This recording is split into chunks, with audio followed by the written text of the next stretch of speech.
Salutations, ladies and gentlemen. Welcome to Podcast The Storm, where social awkward outcasts, crazy weirdos, and all around nerds convene to talk and debate all things pop culture. With me, as always, is my co-host, the nerdy occultist, aka the Authenticator, Dalton L. Mortimer. Good evening, everyone. And I am your host, last time lone wannabe, the brainstorm of pop culture. How's everyone doing tonight?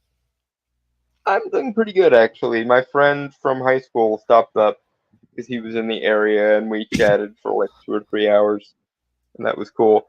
Unfortunately, it also made me have to kind of rush things towards the end, though, because it was about time to start doing the show, and that kind of backfired on me a little bit. But Right. all's So well that ends well. I kind of want to say we kind of have a packed week. Mostly because we had to like overflow a bunch of shit to next week already. Yeah. Granted, there are multiple articles for a singular topic, but Mm-hmm. yeah. All right. I don't know why I still got a cough. Mm. All right. So this is originally from PCGamer.com. This one Dalton sent me a week ago. Mm. Original Fallout creator Tim Kaine says critique of capitalism was never the point of the games, and if anything, they're about how war is inevitable given basic human nature. It's written by Joshua Wolins, published. I'm not. If it would have been too. Published when it was published, because I'm using an archive version. And it says published 11 hours ago. So. Mm.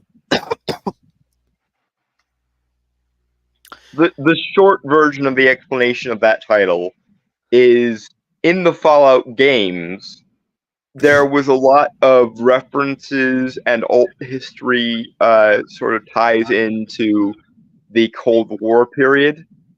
Yeah. Wherein both capitalism's excesses and communism's excesses were focused on.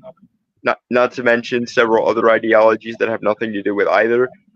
But when they made the show for Fallout, because modern day writers be modern day writers, they hyper fixated and oversimplified the anti capitalist angle and completely and utterly ignored or even framed as good the communist angle, let alone all the other ideologies that don't really have much to do with either.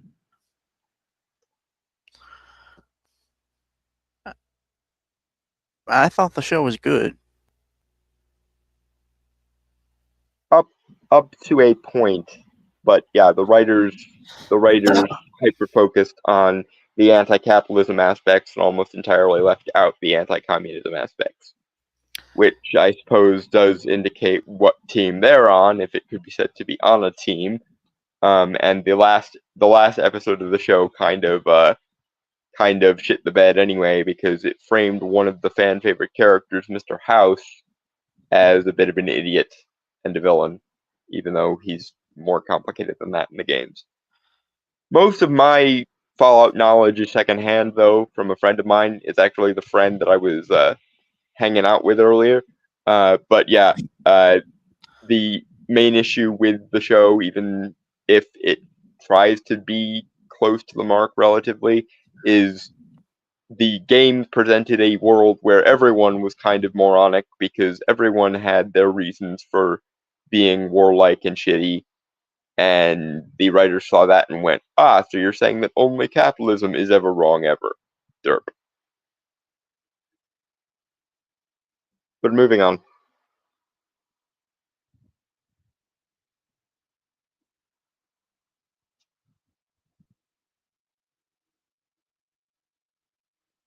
Unless we lost brainstorming already. No, I muted myself because I was coughing. I didn't want to. Okay. Yeah. Yeah. All right. All right. Subheader is, but he doesn't mind if you take an anti-capitalist message away anyhow. Okay. Again, that is one aspect of the games. Like, this is the man literally telling you it's not a one-dimensional capitalism allegory or a screed against capitalism, you moron, that's supposed to be three-dimensional, and you're insisting on it not being three-dimensional.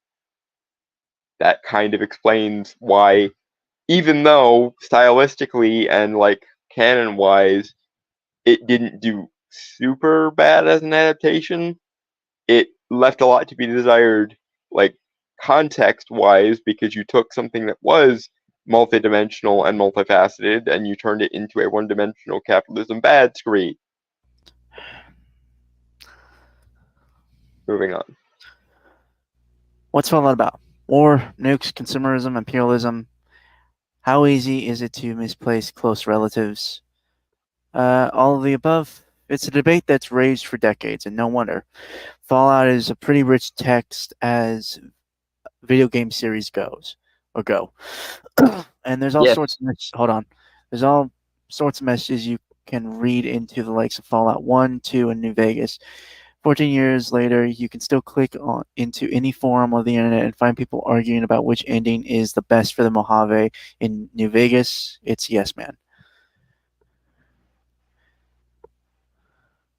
I mean, I don't know enough about the particular endings to see where your head is at there. Like I say, most of my knowledge of this is secondhand from a friend of mine who is kind of obsessed with Fallout and the Fallout fandom. However, I have spent enough years, being as I've known this person for more than a decade, and enough lengthy conversations specifically about Fallout to be reasonably competent when it comes to the lore of Fallout. And the issue here is that you're only looking at half of the potential, like, themes, quote unquote, that you can take from Fallout. The reason being is the person who created Fallout, as his quote there just outlined, was looking for things much more three-dimensional and was trying to play at least a semi-realistic alt history background for his game. And again, the issue here is that you are looking at a system that says, or you're looking at a setting that says communism and capitalism, the Reds and the Feds, are all various degrees of fucked in the head, and you're only seeing the anti-capitalism part of it. Because for some reason, you can't bring yourself to criticize Cold War era Russia or China, both of which got explicitly referenced in the games as being just as bad, if not worse, than the Americans and their capitalism. Again, this is a modern writing problem. You're looking at something that says there are multiple vectors, and you are being deliberately and willfully pig ignorant of every vector of that story that doesn't accord with your own, which is stupid. And it rather explains why modern day writers cannot, for the life of them, create three-dimensional settings. Because if you can look at something that is explicitly supposed to be three-dimensional and derive only one dimension from it, no wonder your writing is going to be shit. Because if you can only think in one-dimensional terms when you are straight up given a pre-existing IP that has multiple dimensions, God only knows how you're going to fare creating your own work or your own storytelling. And one-dimensional storytelling is very often very much less satisfying than storytelling that at least tries to be three-dimensional. Moving forward. Mm-hmm.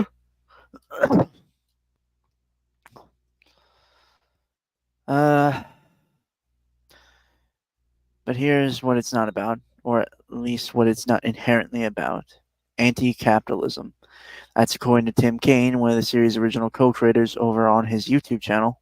Oh, he has a YouTube channel. That's actually cool. That's that. It's a small world after all. More specifically, Kane spoke out in the comments of one of his recent uploads, a video titled Prosaically.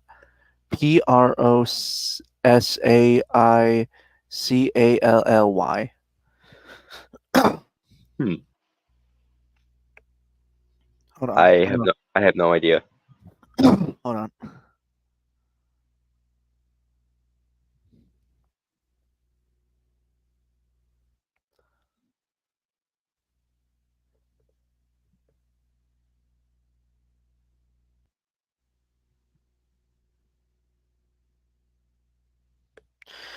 State something in an ordinary way without any imaginative details or flowery language. Oh, prosaically. There we go. That was the. I knew I recognized the word from somewhere. I just couldn't. Okay. I couldn't figure it out from spelling. But yeah, prosaically. Sorry. I do. All right. Kane spoke about in the comments of one of his recent uploads a video prosaically titled "Capitalism," in response to a fan asking about Kane's view on Fallout as a critique on capitalist/corporative greed. Okay, so it's not the show they're talking about; it's just Fallout overall.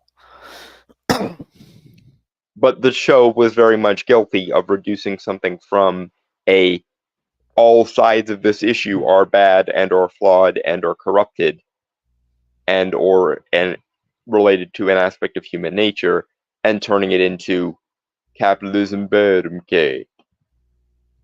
So yeah, that's the issue I have with the Fallout show. Again, based on secondhand information from a friend of mine, but very thorough secondhand information from a friend of mine. The IP was always about the three-dimensional, like, clusterfucks of human nature, especially as depicted in the Cold War, and how basically all perspectives, be they nationalist, be they internationalist, be they communist, be they capitalist, be they technocratic, be they whatever, will inevitably decay into dystopia because human nature is kind of fucked. Which is a far more three-dimensional way of looking at things than everything wrong with the world is capitalism's fault. Derp.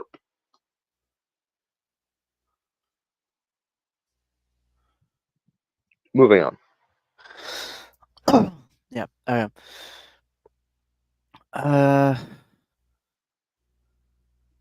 Kane's response was unequivocal. Critique of capitalism was never the point of Fallout. How can you tell? Because the game went out of its way to mention that other countries like China were also behaving terribly.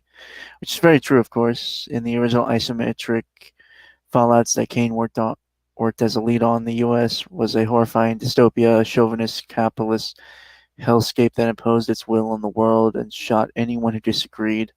But it wasn't unique. Fallout's China, which never dropped the smash the old world and forge the new world ideology of the Mao Zedong thought era, was also plenty violent. In fact, in Kane's original vision, it was China who dropped the bomb first.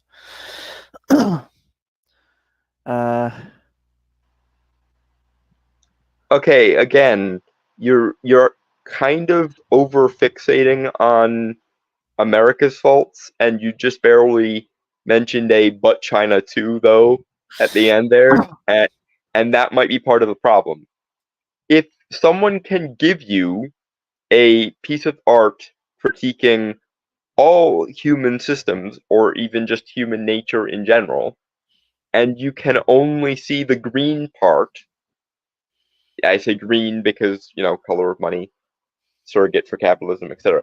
Yeah. Yeah, if Or someone gold. provides you, if someone provides you a rainbow of different prismatic colors and you can only see the green and gold bits, then that's a you problem.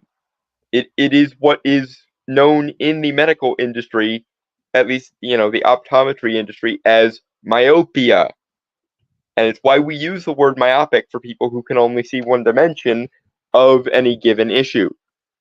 If you are an anti-capitalist, that's fine. There are definitely criticisms of capitalism to be made. But if someone literally gives you a thing that is critiquing basically all human endeavor, or at least a large part of human nature, and then you hyperfixate on only the anti capitalist bits, that is the point at which the anti capitalism has stolen your ability to look at things objectively or have more complicated thoughts than just capitalism is bad, MK. By all means, critique capitalism for its problems. There are plenty. But if you literally cannot see the utility of critiquing anything but capitalism, you are a one-dimensionally myopic moron. Do you see? Moving on. Yeah. Sorry. If anything, says Kane, followed as a comment that war is inevitable given basic human nature, and the mode of production doesn't necessarily have all that much to do with it. That doesn't mean Kane disapproves of an anti-capitalist read, mind you. I don't think I have any themes that run in common in all my games, maybe mistrust of power, said Kane, but people will interpret my games in all kinds of ways, and that's okay. Everyone brings their own perspective, and a story can mean different things to different people. Now, see, that is a far more adult and nuanced and three-dimensional take than capitalism is bad, MK. Do you see how one of those is childish and cartoonishly one-dimensional, and the other is an actual position that it took some thought to go into and is actually an independent line of thinking? That's why people hate the modern games journal press, by the way, PC Gamer. It's because we can give you something that has multiple dimensions to it, and you will see only the things that relate to: is capitalism good or bad, MK? Is social justice good or bad, MK? Do my diversity credentials exist? Blah, blah, blah. It's exactly the same thing that led you to criticize the shit out of Sung Wukong, even though the fan base at large enjoyed it. It's because you honestly view art as only a means to a moral or socio-political end. You see art as only a lecture that the author is giving the audience, and that's not the case. And good authors, like Mr. Kane here, don't even want you to take authorial intent into account if it ruins your ability to look at things three-dimensionally. And that, as far as I'm concerned, is the based and correct answer on this issue. Stories should be as three-dimensional and open as they can be, so that multiple different people can get multiple different layers of meaning out of it, or just appreciate the thing for what it is and its in-universe implications, if nothing else. Because that's another option that the games journal industry seems to be completely devoid of. Apparently, it is next to impossible to meaningfully appreciate the art for the thing in itself. You must use it for ideological utility or some shit. Moving on. All right. Honestly, Pinko that I am, I've always taken an anti-capitalist read on the original Fallout games. I'm not too surprised that Kane wasn't necessarily trying to make an isometric RPG version of the Gundrisi back in the 90s, when I consider his work like The Outer Worlds, which was intensely satirical of corporate life without really making much criticism of capitalism or private property as a whole. It makes sense that critique of capital just isn't something that interests him that much. Fair enough, I suppose. Kane's still been responsible for some of my favorite games, even if he doesn't share my read of them. Plus, if there's one thing the Marx adjacent among us don't need help with, it's reading anti-capitalism into literally anything. Okay, I'm actually going to applaud this person here for this because it's actually demonstrating some level of self-awareness. Most of the time when we get this X is anti-capitalist or pro-social justice or blah blah blah blah blah blah blah, the author in question says, if you don't agree with my interpretation of this, you're backwards and man children and media illiterate. So I will give this person some credit. They acknowledged that the reason why they see anti-capitalism everywhere is because they are, to use their own word, a pinko, and they acknowledged that their ideological lens was actually getting in the way of them seeing the other aspects of the work.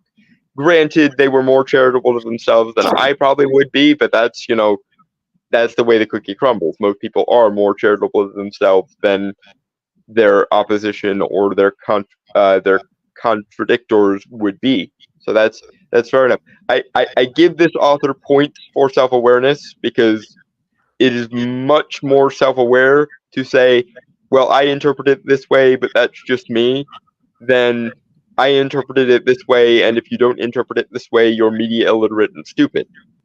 Credit to this person where it's due. I still think myopically focusing on the anti-capitalism fallout is very childishly one-dimensional, and credit to Mr. Kane for actually having a three-dimensional take on things in a world where three-dimensional takes on things are more and more uncommon by the minute. Moving on. Again, this is another one Dawn sent me. Looks like we're going to be playing the let's defend people who shouldn't be being attacked for stupid reasons game again. Right. So this is originally from imdb.com. Fans claim both Hugh Jackman and Henry Cavill are, Cavill, right? Not Cavill. Cavill are promoting unhealthy body standards. I've never heard anyone mention anything about unhealthy body standards. I would say most, including Dalton himself, are drooling and fawning over the very muscular men. Well, this is true, but I have seen many people, usually quote unquote journalists like this, making that argument. Especially about Henry Cavill, because Henry Cavill is persona non grata because he actually likes geek things for their own sake and not as a political weapon or a political soapbox to stand on. It's the Henry Cavill is a fanboy and they don't like it that he's a fanboy thing. And yes, I definitely have seen people say Argle, Flargle, Blargle, higher than average body standards, derp. But you see, this is the thing. People who look at things with regards to meritocracy see people like Hugh Jackman, or to a greater degree Henry Cavill, because honestly, I don't think I think Hugh Jackman is a little bit too lean for my taste.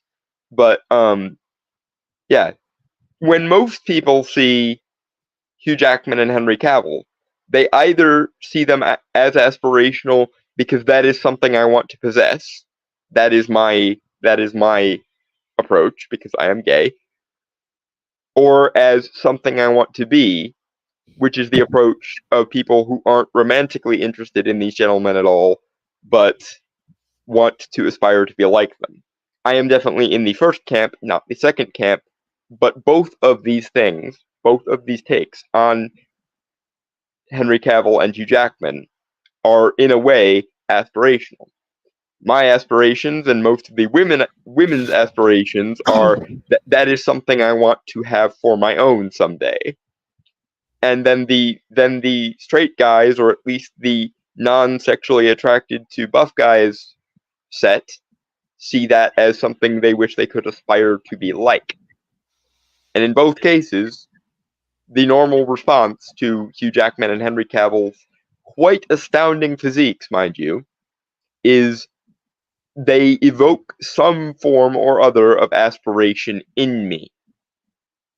Or at the very least, they are good actors and deserve to be lauded for their being good actors or good for the roles they're in. Those are the three normal people options. I aspire to them because I want to own them. I aspire to them because I want to be like them, or I want to give them praise because they are good at their jobs. The crazy, the out there, the ideological perspective is how dare they insinuate that beauty standards or meritocracy could exist? We must demonize their unrealisticness on the grounds of being unrealistic because reasons. Never mind that both of these men actually exist. Like these physiques they have are not like augmented with CGI and shit, or at least not very often or very much. These physiques they have actually do exist in reality and therefore are, by their very definition, realistic. But most of the time, when people use the word realism, they mean the softcore, lowest common denominator version of nihilism, where reality is the real world, but with all the colorful, interesting, or larger than life aspects cut out for some reason. We've gone in, both Brainstormer and I have gone into vast detail why we hate the realism is defined as softcore nihilism thing. Because for one thing, it strawmans reality because there are actually moving, meaningful, or interesting things in reality, and reality is more colorful than you would think it is. But you know, that's as it may be, and we might get into that more as we go along. But by virtue of the fact that these people actually do exist, you can't knock them for being unrealistic because they are in this thing we call reality. But usually what people mean by that is softcore nihilism, and that's why you get away with saying these body standards are unrealistic. Even though what they actually are, to every right-thinking person in the world, is aspirational or high value. That's what a normal person sees when they look at Henry Cavill or Hugh Jackman. They see something I aspire to, or something that is laudable for its own merits, or something that I like because it shows what is possible in this place we call reality. Moving on. Right. I have to actually read the article now. A superhero, alternately spelled superhero with a space, or superhero with a hyphen, which, okay, is always a fictional character of unprecedented physical prowess dedicated to acts of daring do in the public interest. Female superhero is sometimes called a superheroine. By most standards, a character needs not to possess actual superhuman powers to be deemed a superhero, but that is not a precisely defined role. Okay. I am sort of left scratching my head about how in the fuck any of that was necessary, because most people who would be reading an article like this would already know what a superhero is, howsoever they internally try and define it. Like that was a level of pedantry that served no purpose whatsoever. I am curious as to why it was necessary to include it. Or are you just padding out the length of the article? I suspect you might just be padding out the length of the article. Okay, so for some reason, we're only getting like a bit of, yeah, a bit of this because there's a full article on a website called Fiction Horizon. Okay, so should we try and track that down and go with the full article? I already got the link. Okay. All right, give me one sec. That is remarkably convoluted all by itself. Why the fuck? The world is interesting sometimes. Mm-hmm. Okay. Okay, well, we already read that part. Are extremely popular, not of late. That's my own interjection there. And since most of them possess at least some degree of superhuman strength, their bodies are often bulked up and full of muscles, which is a standard set in the early days of comic books. Of course, the actors portraying these characters also have to present such bodies, whether they like it or not. They are setting a standard with such appearances. Oh my fucking god! Again, that standard is what's known as an aspirational standard. Because some people aspire to own someone like that. That would be my and most heterosexual women's approach, probably. And some people aspire to be like that or to become that peak of physicality on some level. And that applies to most of the heterosexual men, as well as at least some of the men who might actually make it possible for me to own something like that someday. But that's neither here nor there. But again, yeah, I'm going to go over this again because it apparently needs to be restated again. The reason why we look up to people like that is because it is this thing we call aspirational. Whether it's aspirational in the romantic sense where you want to bang someone like that and or marry them and make them your own, or aspirational in the sense of wanting to become like them. But the one thing it definitely is not is unrealistic because they exist in the cold light of reality. You just have a weird definition of realism that defaults to softcore nihilism because you only consider the parts of reality that are the most grounded, lowest common denominator, and softcore nihilistic to be actually real, quote unquote. Never mind all the beautiful, wonderful, awe-inspiring things that exist in reality that, still are real, even if they are uncommon. But I digress. Moving on. All right.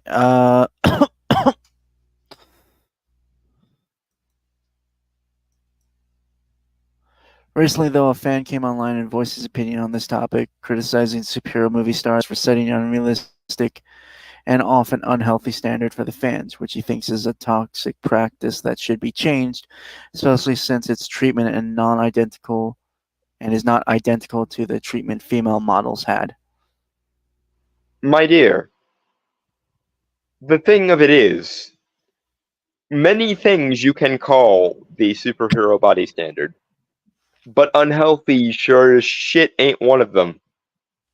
Granted, if we were focusing on functionality of the body types, the body type of a bodybuilder isn't actually physically as strong as the body standards of someone like a rugby player, a power lifter, a circus strongman, etc. One of the reasons why in our Brainstormer and my universe, our Superman equivalent is based far more on the body types of powerlifters, strongmen, rugby players, and linebackers than it is bodybuilders. But that as maybe, at least in the iconography sense, most people see well-defined Roman statue-esque muscles and they associate that with strength. And it is at least stronger than average, even if it's not as strong as the body type of the powerlifter, the linebacker, the rugby player, etc. But you're not saying we should have these men actually be as strong as they can physically be to accurately portray their super strength on screen, or more accurately portray their super strength on screen. You are making the it's immoral to tell people to aspire to this argument. And fucking no. Because whether you aspire to become it or to own it, aspiration is good. And aspiring to a higher standard of meritocracy than you currently occupy is also good. And I will brook no dissent on this issue. Moving on. Alright, the post was published on Instagram by BDC Carpenter, who, in short, said that the standards set by actors such as Hugh Jackman and Henry Cavill is unrealistic as well as unhealthy, as these actors often go through specialized training cycles to get bodies like that, and it is not healthy for the body to be under such pressure all the time. At the same time, he remembers how female supermodels were commonly criticized for setting unrealistic beauty standards for women, while male movie stars are not criticized for doing the same. In full, he says the following. Let's talk about Hugh Jackman's ridiculous Wolverine physique. Don't worry, no spoilers. If you've seen Deadpool and Wolverine, you will have seen Hugh Jackman looking jacked and juicy. Ugh. I mean, okay, because I am that bitch, and so I am entirely within my rights to give Hugh Jackman's body the Russian judge rating if I have to. Hugh Jackman is actually fairly skinny by superhero standards, my guy. Like, seriously. Hugh Jackman is probably the most attainable body type of a superhero that you can have because he is rather skinny by superhero standards. You can make that argument maybe more with Chris Hemsworth Thor or even Chris Evans Captain America, especially in the later movies because he got bigger as the movies went on. But you can't really do that with Hugh Jackman because Hugh Jackman's build is more akin to like a speed runner or a swimmer body than it is a weightlifter's body. He was he actually, if we want to be really technical, and again, I'm that bitch, so I'm going to bring up something from musical theater. He was more jacked in the opening scenes of Les Miserables when he played Jean Valjean than he has been the entirety of the time he played Wolverine. And yet, you include Hugh Jackman's physique, the like heavier than normal runner or swimmer physique, and you say it's unattainable. Henry Cavill, you at least have more of a justification because Henry Cavill is frankly just genetically made in a lab to play characters like Geralt of Rivia or Superman. In fact, if we're being entirely honest, given that Geralt of Rivia is referred to as the White Wolf, which was stolen from Elric of Beltane, but I digress. If Elric and Geralt are supposed to be a wolf and not a bear, there's an argument actually to be made that Henry Cavill was a little bit too big as Geralt because he looks more like a bear than he does a wolf. In gay vernacular, Geralt and Elric are supposed to be somewhere in the vicinity of otter-sized, and instead Henry Cavill is very much bear-sized. Which, by the way, again, no shade thrown to Henry Cavill. May his fanboy credentials forever remain as they are. But yeah, if you want to go there, of the two, Henry Cavill is the more quote-unquote unattainable, in the sense that even in cases where he's playing Geralt, he might even be slightly too big for Geralt. But Hugh Jackman is a slightly more jacked than normal runner or swimmer's body than it is more of a superhero physique. And that's fine because physical strength isn't entirely Wolverine's, like it's not his bailiwick in as much as it would be for somebody like Shazam, somebody like Black Adam, or somebody like Superman. Wolverine's approach is a healing factor, and he's supposed to look like a lumberjack because, well, frankly, he is a lumberjack in the comics. And given that Wolverine is, of course, Canadian, that makes sense.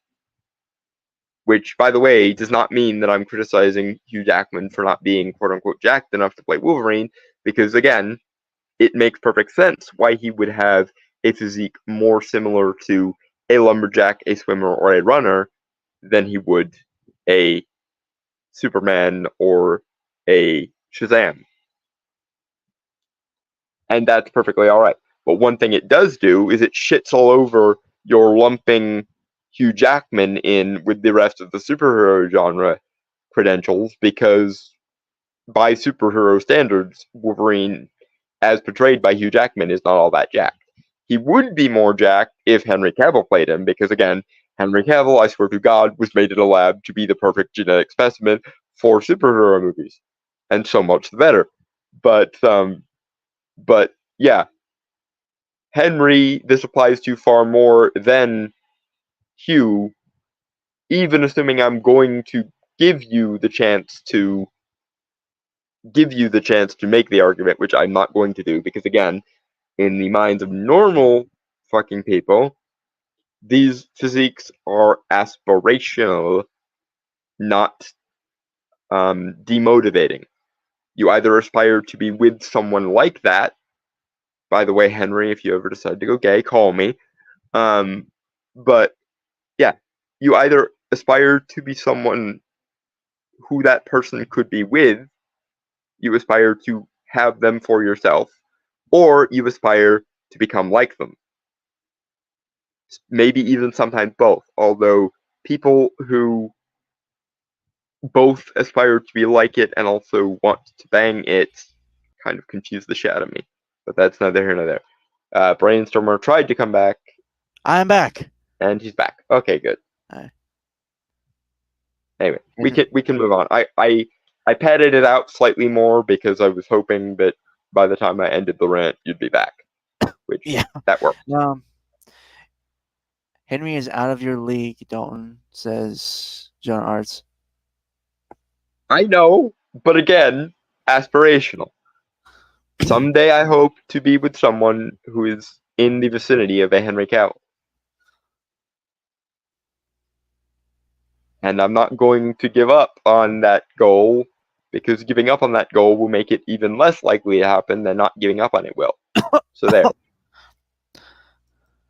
right. And again, like I alluded to earlier, frankly, if anything, I think Henry's body is a little bit too aesthetic, in the sense that I prefer functionality in the guys that I like. I'd much rather date like a linebacker, a rugby player, or like a power lifter than I would a bodybuilder. But that's neither here nor there. Wouldn't turn down either of them, mind you. But if a genie or something gave me the one romantic wish, I think I would use it on somebody who was closer to a power lifter or a rugby player or a circus strongman than I would someone who was a bodybuilder. Yeah. Okay. The coughing is at least comedically helpful, because it makes it sound like you're choking because of how awkward and thirsty I'm being. You are a thirsty ass bitch.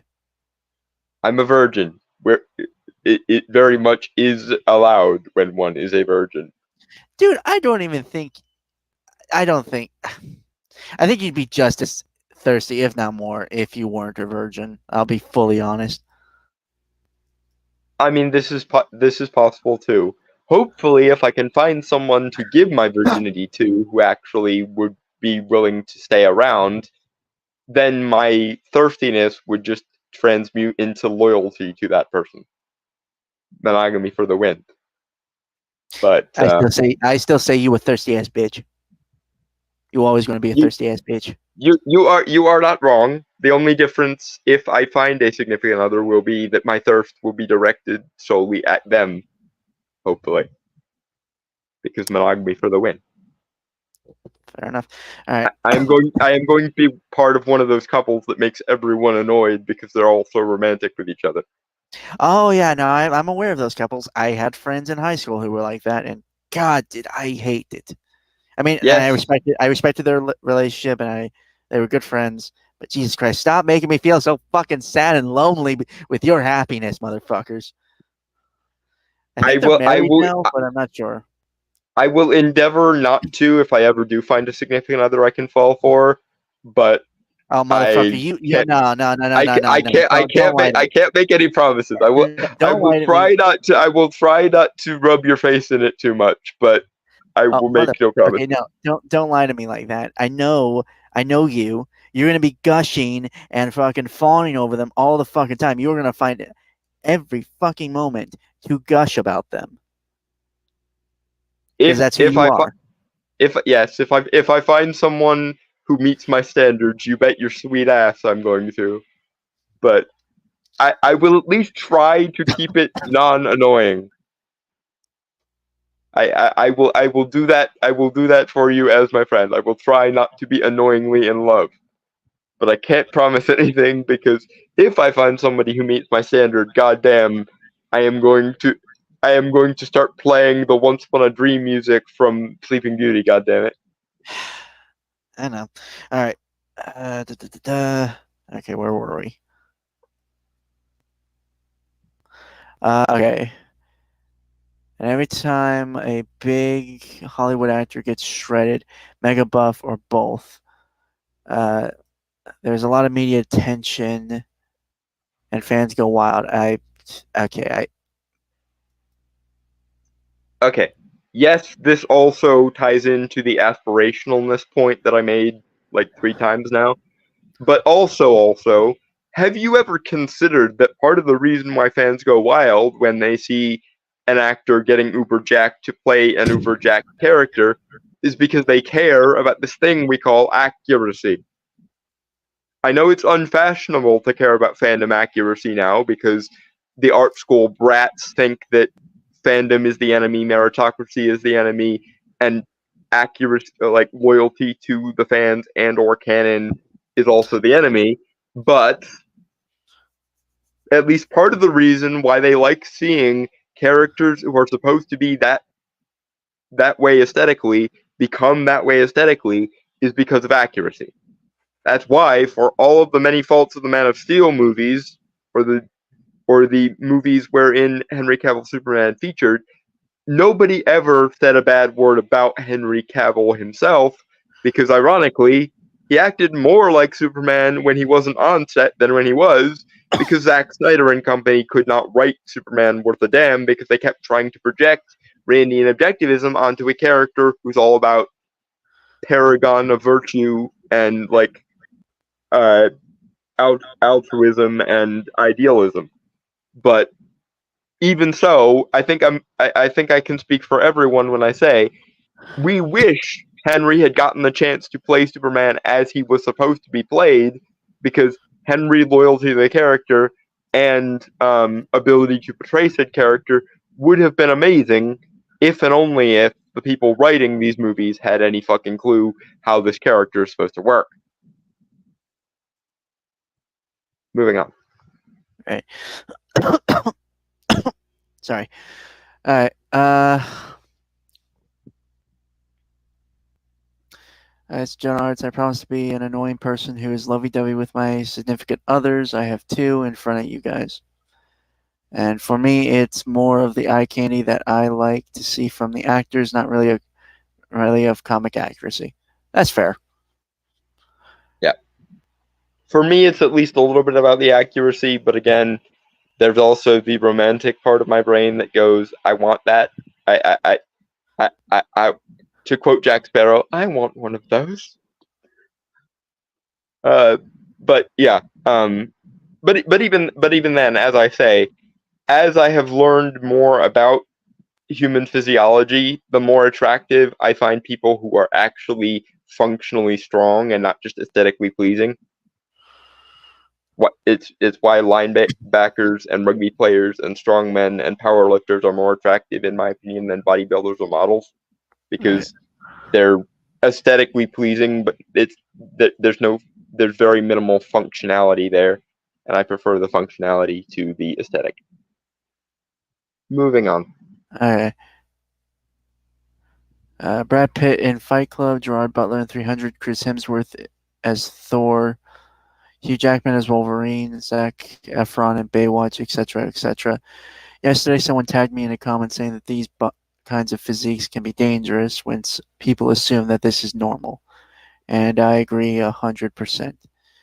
Several popular. Hold on. I just want to read this one more sentence. Several popular actors have talked about how hard it is dieting to that level of body fat. Okay, first of all, repeating this again for I think the 4th time, people admire that difficulty because it is a meritocratic aim that people either aspire to their significant other someday doing, or that they want for themselves. And that is what it is. It's aspirational. Thank you very fucking much. And once again, I don't know why you're throwing Hugh Jackman in here, because he is probably probably the smallest and most lean out of any of the people you just listed. Like, Hugh Jackman's body is not that like overly bulky. He's very live, lean, and skinny. Again, he has a body more similar to a swimmer or a runner than he does to a bodybuilder. That's true of that's true of the Hemsworth. It's true of basically anyone in the Snyderverse, etc. But it's not really true of Hugh Jackman, because Hugh Jackman, as I mentioned earlier, was actually bigger when he played Jean Valjean in the opening of Les Mis than he ever was as Wolverine. But again, apparently you don't pay attention to that.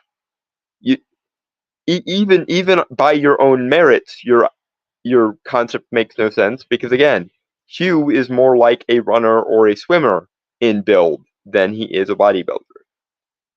And yet you keep putting him in the same bubble as Henry Cavill or Chris Hemsworth, both of which would make him look skinny. Moving on.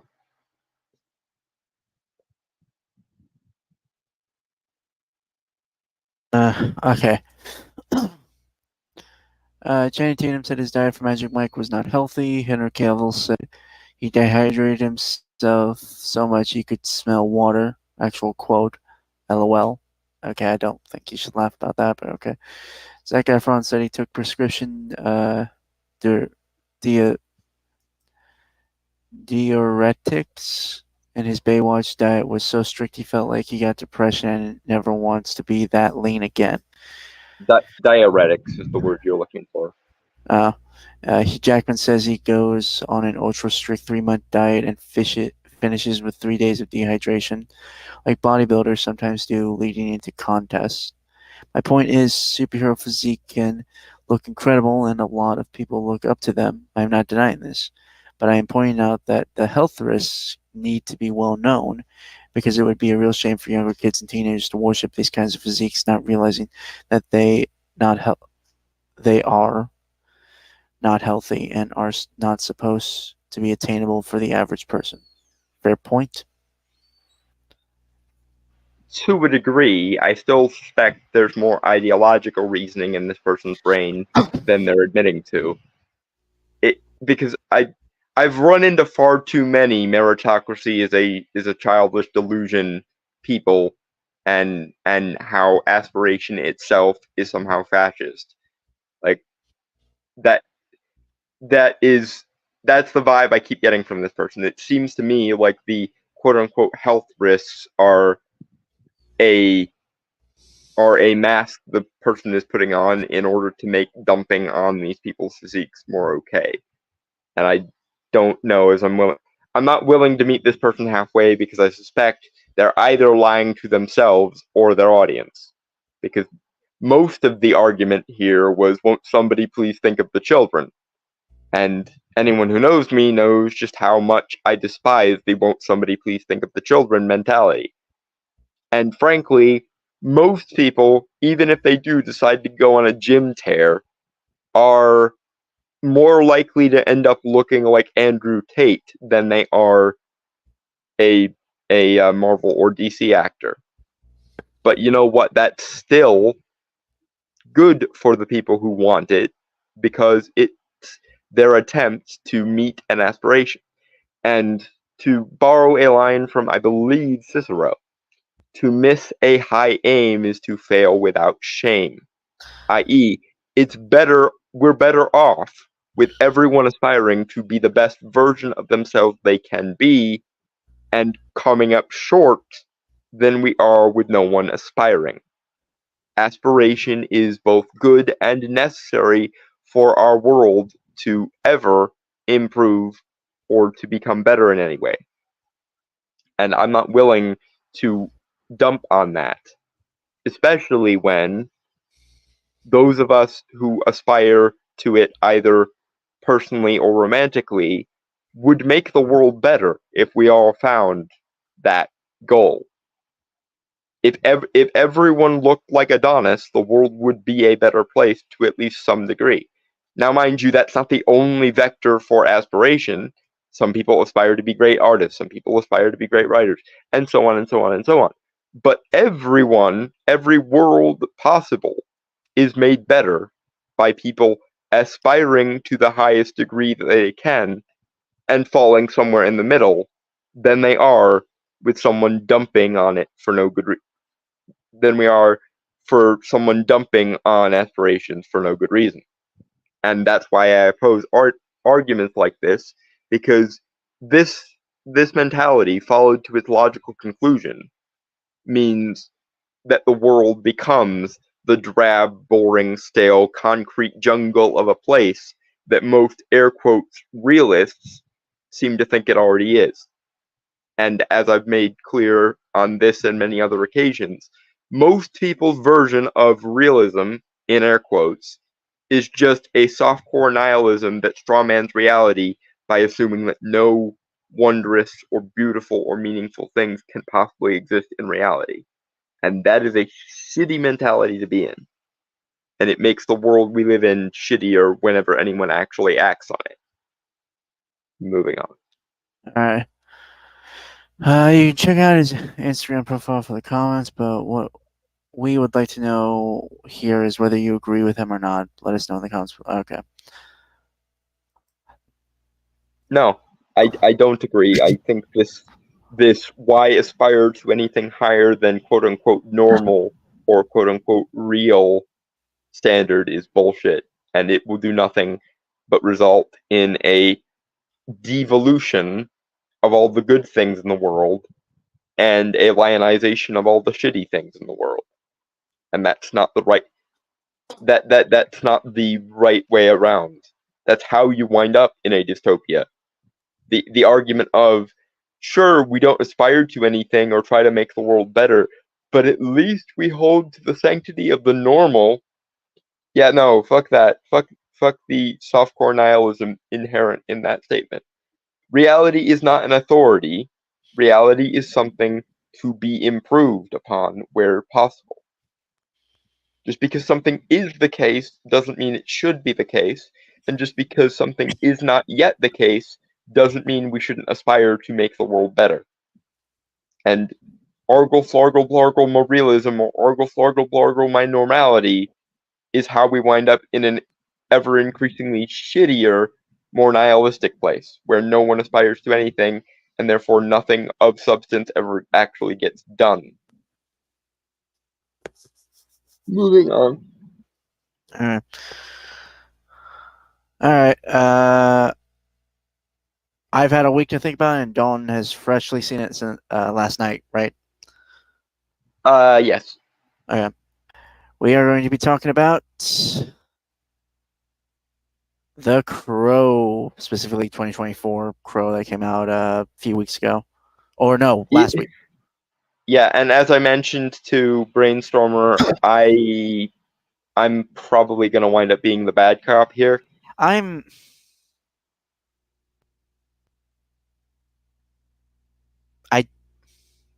not sure about that. Because I think we both agree it's not great. Yeah, there are more ideas in it that could have been something interesting than I thought there would be.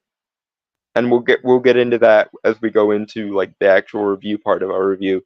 But I will say there was some parts of this could have worked.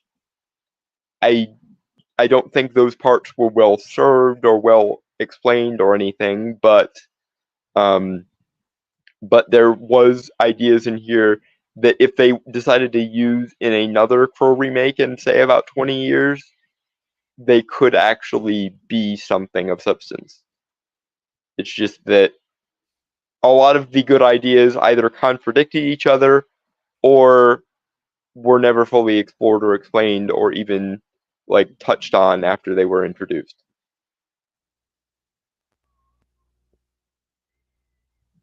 Anyway, I guess that's my opening statement.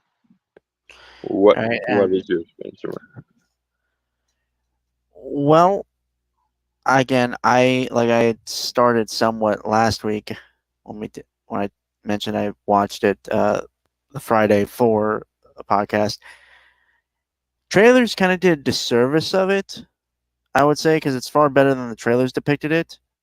Yeah, they basically edited around all of the surprisingly decent, like, half-baked ideas. Right. However, it somewhat feels unfinished. Yeah, that's Like I would like agree there. like it's missing maybe a half hour or an hour. It's under 2 hours. Like it's a minute 50 something. I believe, hold on. It's it's an hour 55 minutes, I think. I'm looking it up. Because I know they usually add the credits on to the runtime, which I think is kind of silly, but Hour and 51 minutes. okay, 51. All right. Actually, hold on. Let me check what the original one was. I'm curious. Hour 42. Yeah. It does kind of feel like there's a missing half an hour on the back end of the thing. Yeah. Um. Like if it were about 2:30, I think it could have maybe addressed some of the ideas that it introduces and then promptly just doesn't do anything with. Right. Okay. John Arts, they might have made a cut to make it a theater release. That's possible too, but Yeah. honestly, if you were gonna cut time for this movie, it probably should have been in the beginning.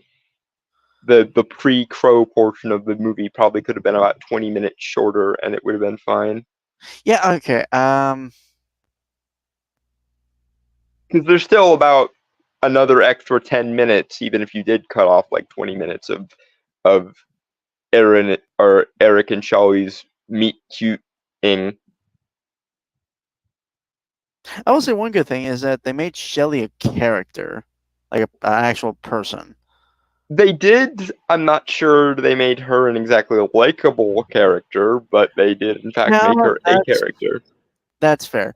I'm pointing that out on the fact that in the comic and the movie, I mean, she's more of a symbol and less of a person. She's the symbol for the lost love, for the aspirational heaven, for like not to be too artsy fartsy about it, but she is the holy grail at the end of Eric's hero's journey, so to speak. Yeah. And they do definitely focus on Eric and Shelley as people before they even get to the crowing. Which I would be. Sorry. Go ahead. Well, I was gonna say I would be fine with that, but oddly enough, and nothing against the actors are actually doing pretty well. Like everyone in this movie, I want that to be stated. They're really trying. It's just the movie doesn't have much for them to do or work with. Yeah. Fuck, I had it, but god damn it.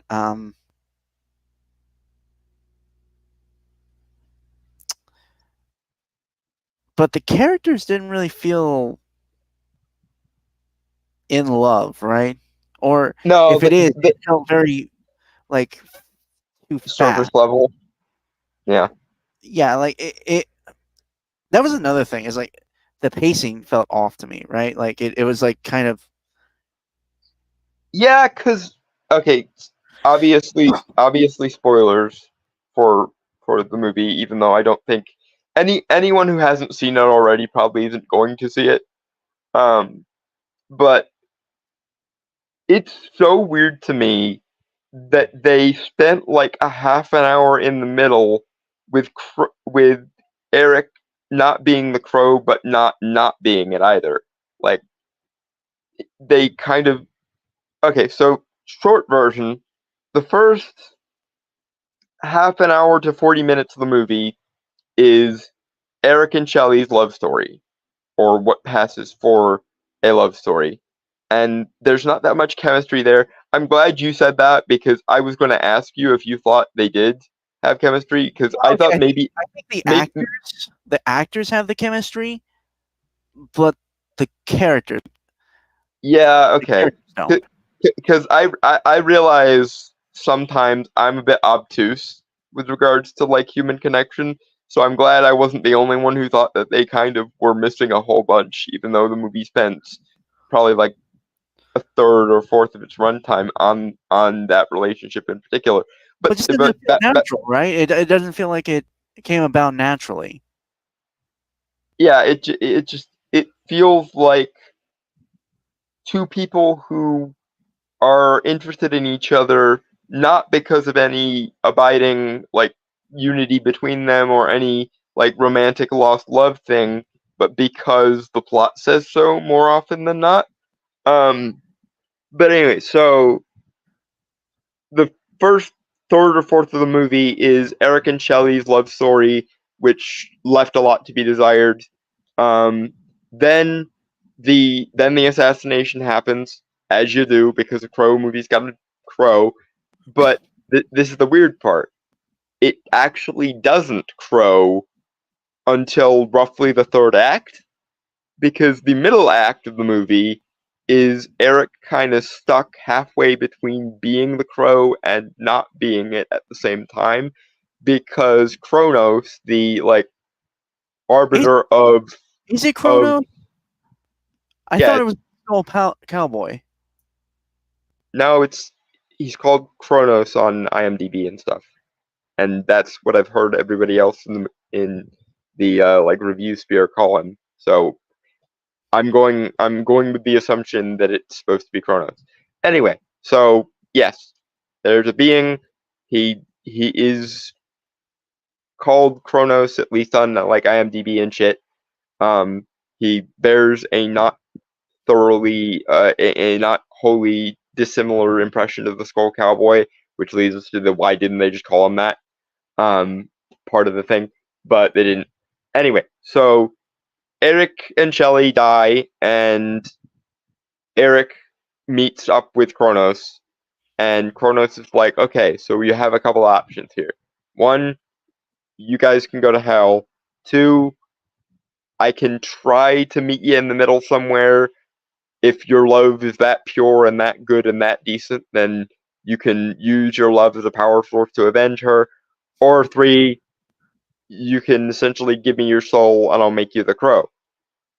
And Uh, inexplicable reason, for some inexplicable reason, they spend like the entire second act of the movie with Eric in the limbo state of having some crow powers, but it like waxes and wanes as his love for Shelley waxes and wanes.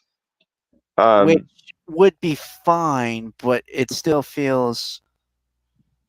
it feels like this is a different movie entirely, and that Also, also would be that it doesn't feel natural. That's also another that's like one of the biggest issues with like this movie, right?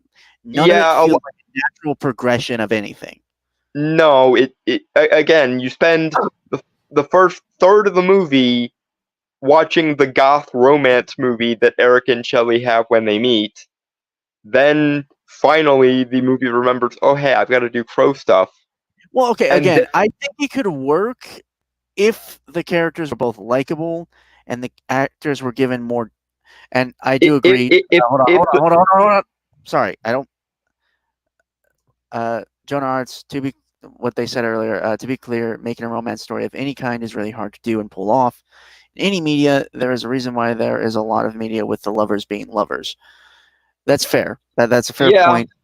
it is, but it's also the main like motivating factor for the entire movie. So you kind of have to, if you're gonna do it, you have to either do it like the movie wants to do, or you can pull it back and make the love Eric has for Shelley be this more like classically romantic mythical thing, similar to what they did not only in the comics but also in the Brandon Lee movie, and also the parallel that always strikes me is with The Crow and Spawn. The way Simmons sort of idealizes Wanda. Right. That's another good example of how to do this properly. Um, but yeah, they didn't really do much, because even the stuff that's supposed to be happy and fun and romantic is kind of Okay. So sorry. No, please finish your thing. it's kind of overshadowed by the like hot topic rendition of 90s goth Right. that Also, for some reason is still existing in 2023 or whatever the fuck. I mean, you can do a timeless thing there, and there is still somewhat of a goth and punk movement. Right, but sorry, go ahead. But I was gonna bring up the atmosphere is also lacking. Yeah, and that also, that I was gonna segue into that with talking about how the goth aesthetic really doesn't fully manifest here, because the thing is, the original Crow was very much a goth story, as was the Brandon Lee movie.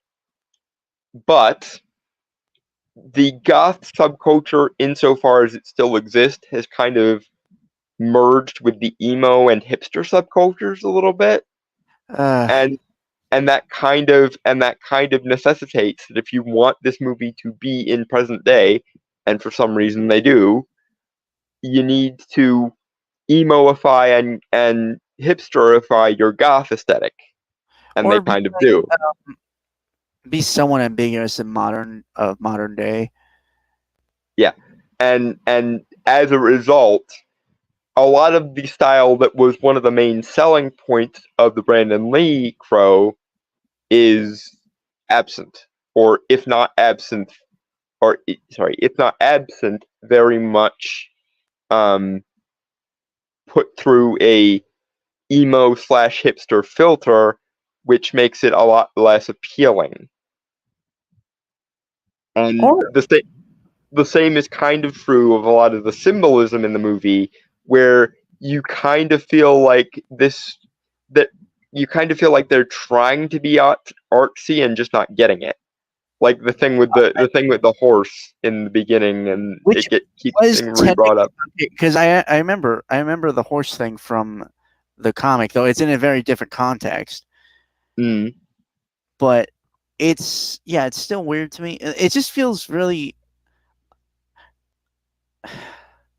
like I want to like this movie. I wanted a Crow movie, like a modern Crow movie, to be good. I have a feeling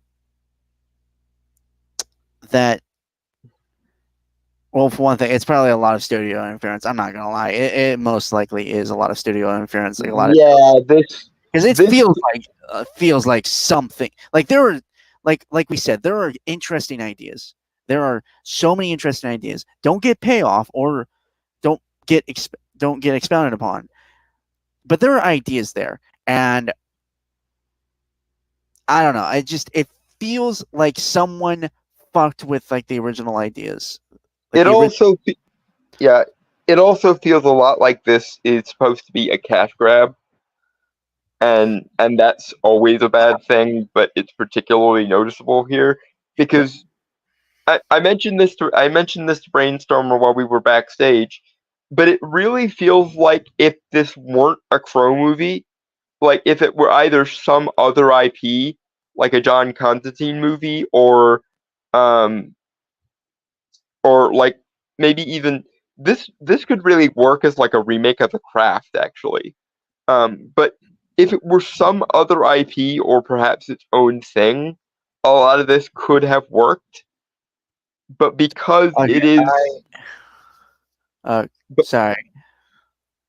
But because it is The Crow, a lot of the interesting ideas that the movie kind of tries to tack onto the outline of The Crow don't ever get to be messed with, because every time the story would have deviated enough to flesh them out, somebody either at the studio or maybe just the director wanting to cash grab based on the Crow IP goes, Um, we can't go too far into that because we have to stick to the Crow.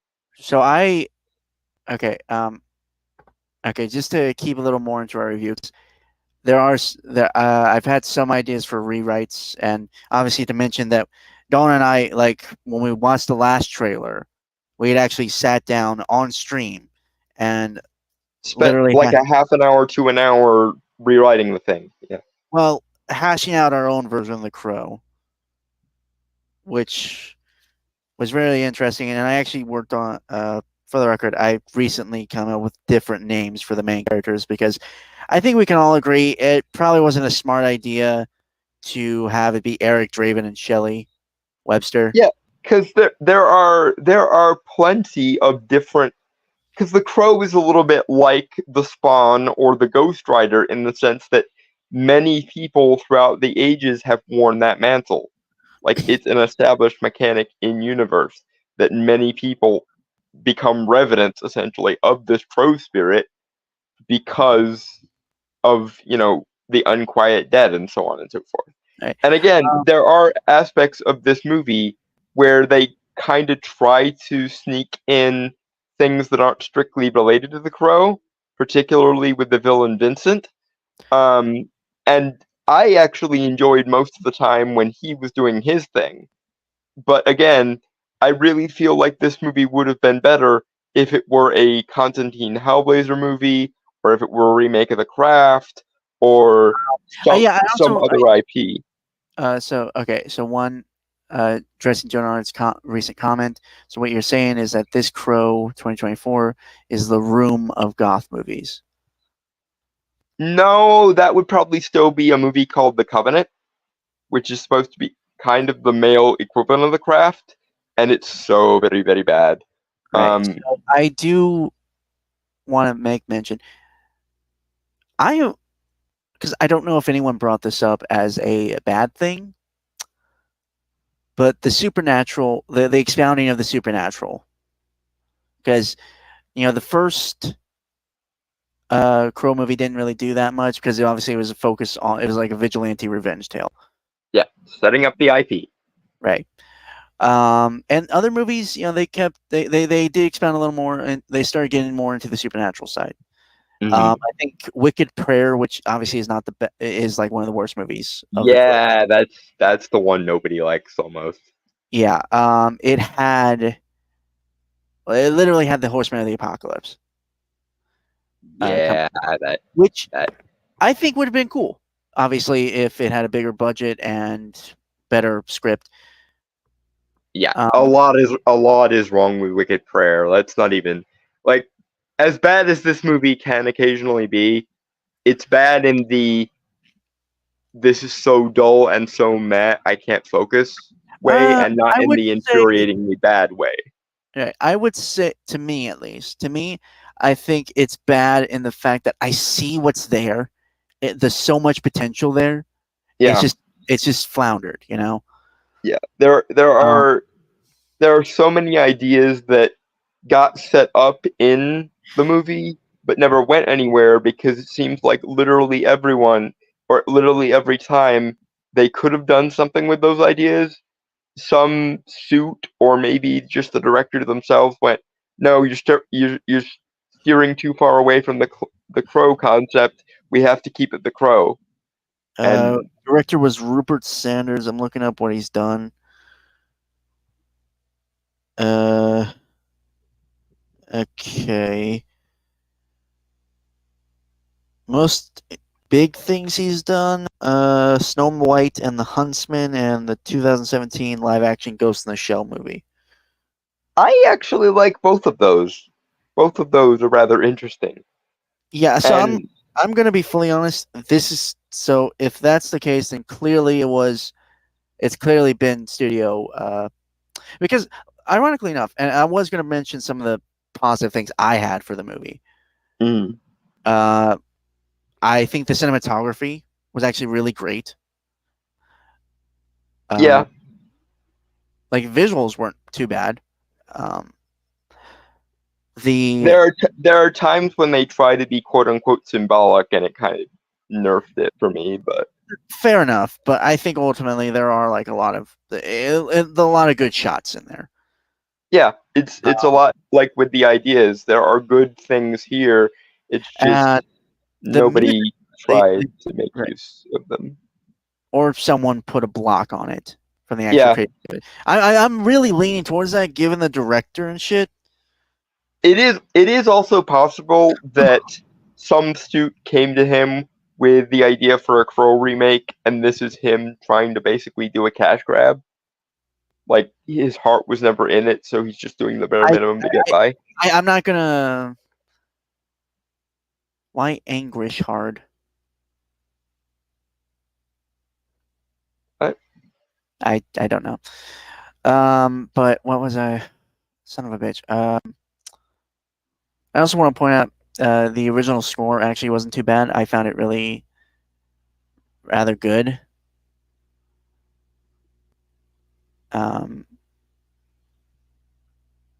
Like it had that kind of haunting feeling, like the 1994 Crow had, like haunting, otherworldly, ethereal. I will be fully honest, that actually kind of was like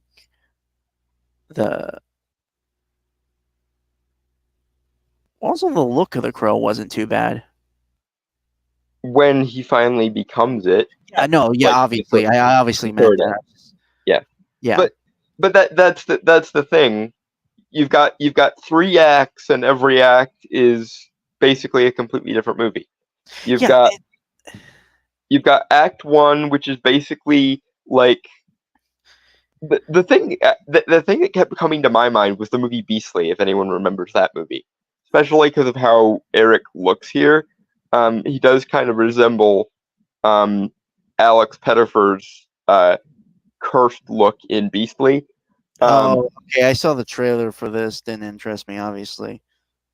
Then in the second act, you have almost kind of a take on like Orpheus and Eurydice, of as long as your love remains pure and you keep moving forward, you'll be fine. And then only then, after that second option failed, do we finally get a third act wherein the Crow is doing Crow things. John Arts, hear me out, The Crow, but it was written by ChatGPT. Tell it to make it into a movie first before it. No, I think if ChatGPT had written this, it probably would be better. Yeah.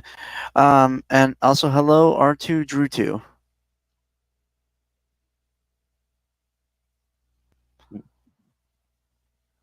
I have no idea who that person is, but welcome if this is your first time on the show.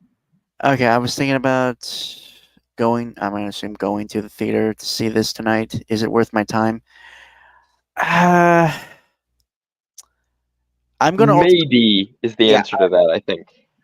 Because we're...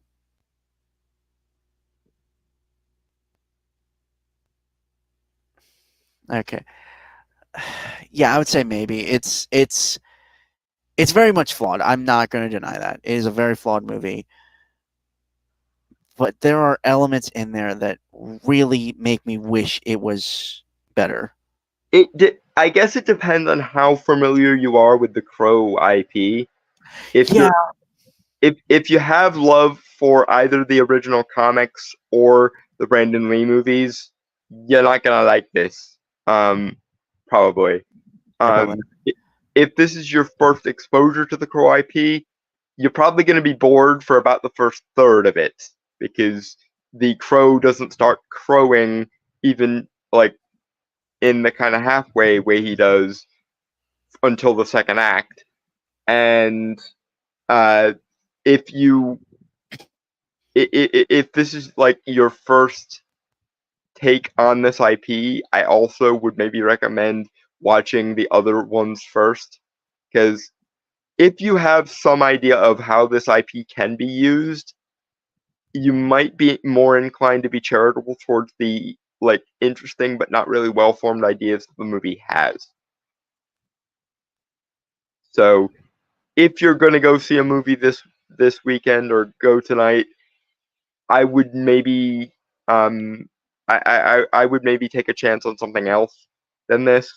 Wait for this to come out on like Netflix or Hulu or like pay-per-view or whatever. That this is definitely like low side of rental territory is where I would stick this. Uh, It's better, I think, than Wicked Prayer was, if you know what The Crow Wicked Prayer was. Or yeah. But uh, it's probably still very much in the middle of the pack with Crow movies. yeah, The first Brandon Lee one is still the best one. I would say City By of Angels. Like City of Angels and Salvation are actually not bad. City of Angels was like fucked over because of Studio Melody because it had a different ending. yeah. The long curse of this IP is continuing with this movie. Yeah. If you're gonna watch it, either pirate it or wait for it to come out on a streaming service would be my recommendation. Right. I have not seen Long Legs R2 Drew 2 or I know what you're talking about. I just wasn't interested in it when I'd seen the trailer for it, so Yeah, I'm not particularly interested in Long Legs either. From what I heard, it was pretty okay. from what I know, Jonah, it's a horror movie. I believe it's like a serial killer horror movie or something. Yeah, I don't really remember the gist of it. Okay. Um, no, it didn't interest me when I watched it. It just like when I was watching the trailer, it just The I don't know. the last horror movie that I really enjoyed this year was Late Night with the Devil. That is some good shit. Right. That was Late Night with the Devil is actually a really good movie for anyone who hasn't seen it. Uh, That's a movie that I wish was still playing, so I could recommend you go see that instead. so back to The Crow.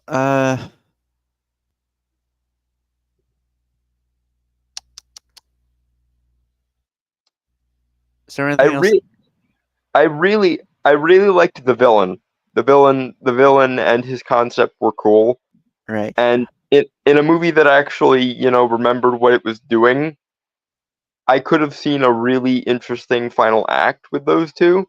Because, okay, again, we're spoiling the shit out of shit. This is a guy who is an ancient, like, sorcerer who made a deal with the devil, and thus he has powers of his own with which to fight the crow.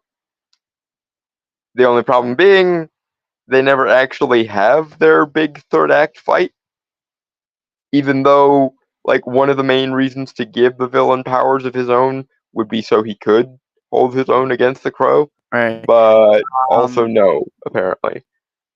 Yeah, we have a little bit more. It's just it is taking us well, and we have kind of taken a break from it for the moment.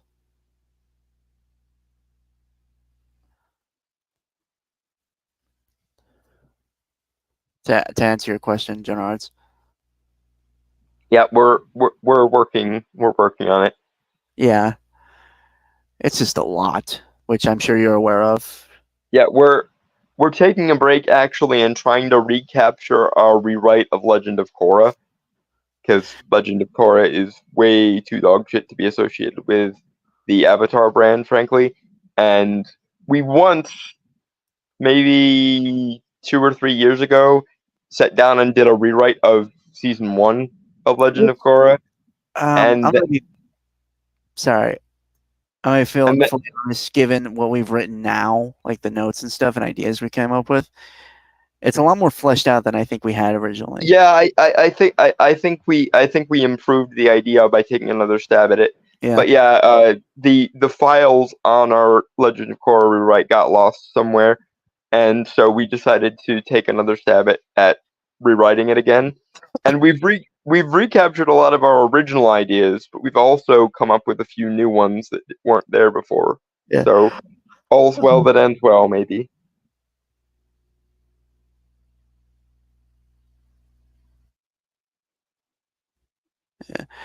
So kind of back to the Crow. Yeah, I do agree. Like, it is kind of a missed opportunity. And again, I was fine with the supernatural shit.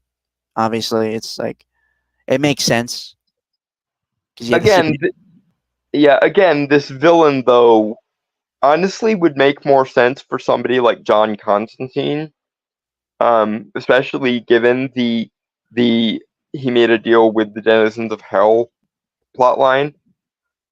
Again, I think most of the good ideas here could have been made better by using them on a different IP. I Like that's the interesting thing is I most of the parts of this movie that I actually would recommend to people are the parts that have the least to do with the Crow. I think. I think it could work again if it was just blended together more. If it like was Yeah, blended. and as I've everyone knows this is a perennial issue of mine, but Hollywood, learn to stylize for the love of God. Stylization is your friend. It can be helpful. Don't be Um. afraid of stylization. So what was it? There's also right. I was also gonna bring up the thing of, like the minor villains. You know, the henchmen of the big guy. Well, also Mm-hmm. kind of the big guy a bit. Like no disservice to the actors. Obviously, they were all good, Mm. but they weren't memorable, right? No, the only things I found memorable about Vincent were his like powers and backstory.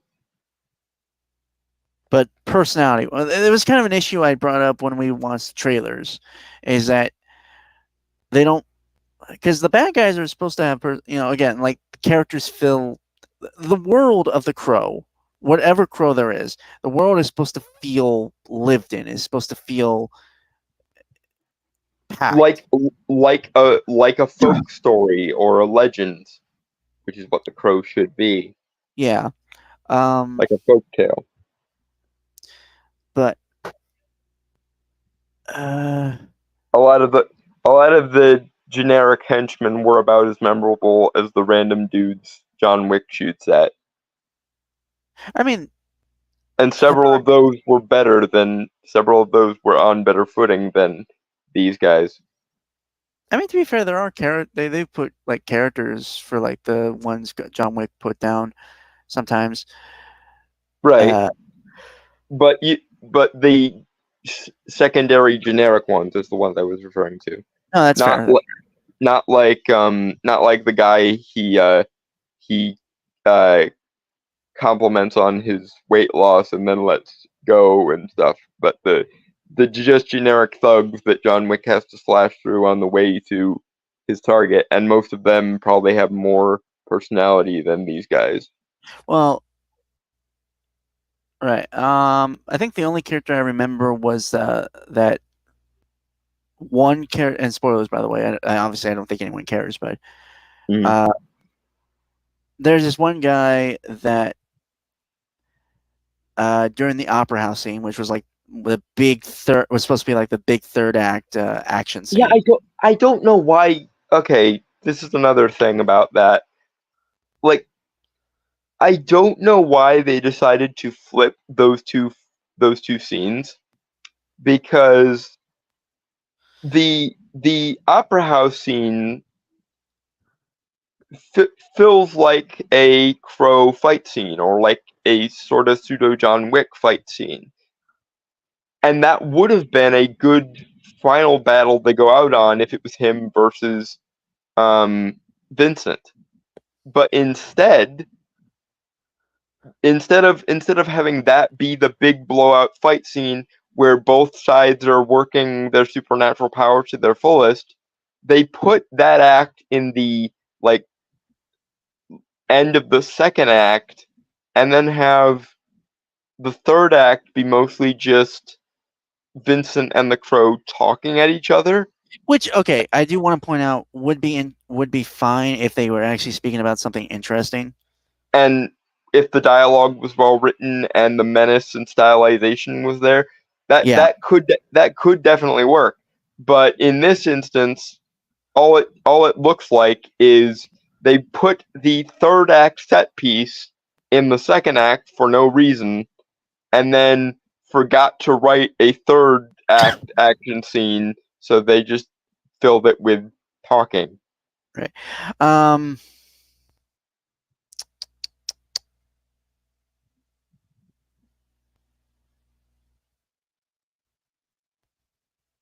Trying to see if I have anything else to say in terms of review before we move on to like the rewrite stuff. Oh, right, the ending. I guess we should talk about the ending. The ending kind of sort of makes the entire movie kind of pointless. No, Uh, actually, okay. See, I think this is where we differ because I think it makes sense in terms of like the Crow story overall. Because it makes okay, sense hold for on, his motive. can I Sorry. just want to point this out. The Crow, just the story overall, is ultimately a tragedy. Mm, Tragic love in any form. mm, Because often, even though their deaths are avenged, those people are still dead. And it was introduced in that movie, again, spoilers, that if the Crow were to take the lives of all those people, uh, that he and Shelley could get a second chance at life. But when his love, again, I don't think it was explained. I don't think it was conveyed properly or explained properly, obviously, but it was there. When Eric falters in his love for Shelley, and he makes the deal for his soul, he so loses the chance to come back. Yeah. yeah, but she gets to live, and he's stuck there. It's a tragedy, and that I would say sort of works. Obviously, again, it's not built up correctly to make it have that impact it should. Yeah, and they kind of try to sort of pull a time loop thing with it. Yeah, so Um, I'm not. Yeah, so that's kind of what confused me with that movie. I'll be fully honest. And which which is what I mean about now the entire movie is kind of null and void because fair they enough. didn't they didn't just resurrect Shelley, they undid her death full stop. So now I assume all of the people what died are still going to be dead somehow.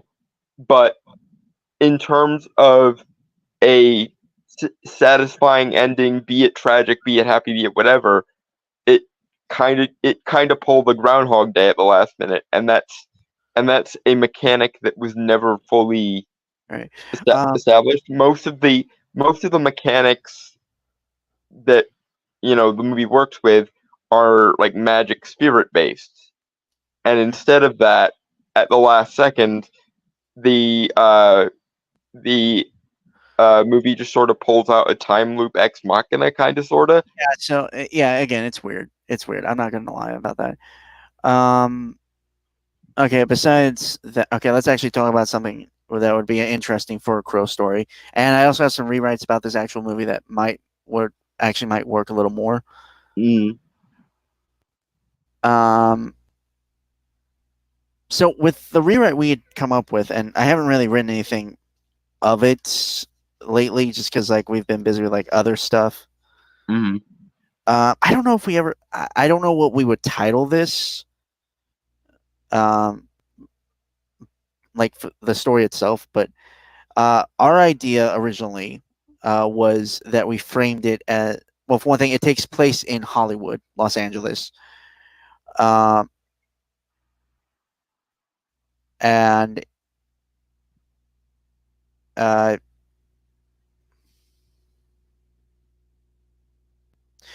uh, the Crow character and his love, which I had actually come up with names for. Uh, Cassiel O'Barr and Marion Hepburn. Mm. Cassiel O'Barr, which just because I love references.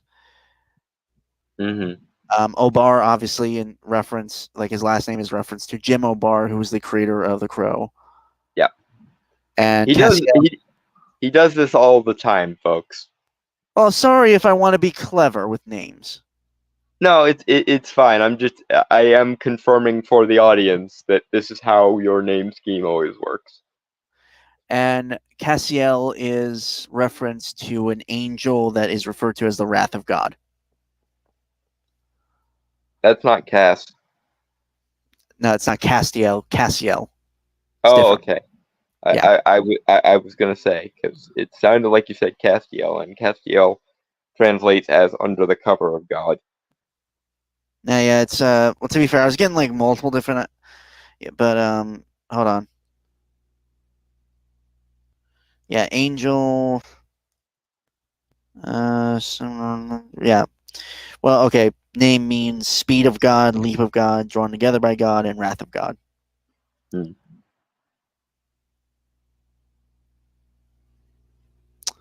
Also, apparently, in he is seven archangels or the angel of Saturn. Huh. Interesting.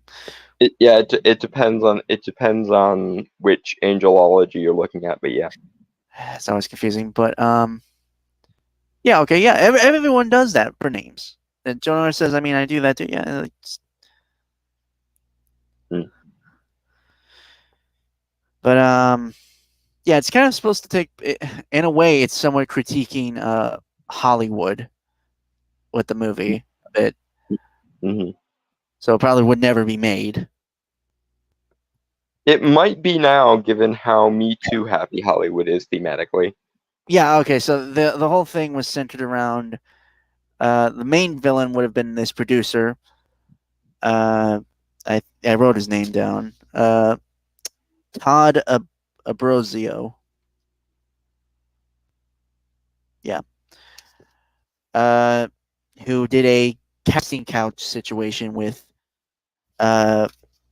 Cassiel's love, who was an amateur playwright slash actress, Marion Hepburn. And Cassiel was a struggling actor slash amateur stuntman. And Cassiel confronts Todd, threatening him, saying that he leaves his girlfriend alone or he'll call the police or whatever. Mm-hmm.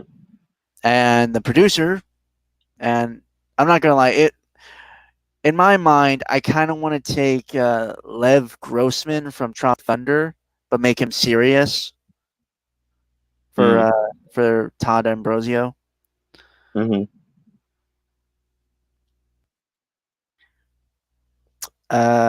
Tricks, blackmails, and uses a bunch of people on set of a movie that Cassiel is working to kill him and his love. This would also, by the way, be a reference to Brandon Lee and the famous, film accident. Yeah. But yeah, I think how you pitched the movie in terms of a genre was a meta black comedy revenge movie. Yeah, kind of. Yeah. And then like when he's brought back as the Crow, because I mean, to be fair, this would have to have a portion of the movie that is pre-Crow, like pre-death, with the characters. I'd say like the first 20, maybe half hour of the movie would To roughly be. to set up all the players and stuff. Yeah. Yeah, I mean, to be fair, with with the first movie, we see the aftermath and then learn. So we could somewhat do a non-linear thing, but I think just going straight forward would make the most sense. Yeah, I really hate non-linear storytelling. I swear to God, it's so overused. I mean, back then it worked, obviously, but I mean, yeah, but at the same time, since then, everyone and their dog has done it, and it's annoying. right. And the 6 killers. Well, I say 6. Obviously, there were people more involved in the death, but overall, there were 6 people involved in the deaths of Cassiel and Marion.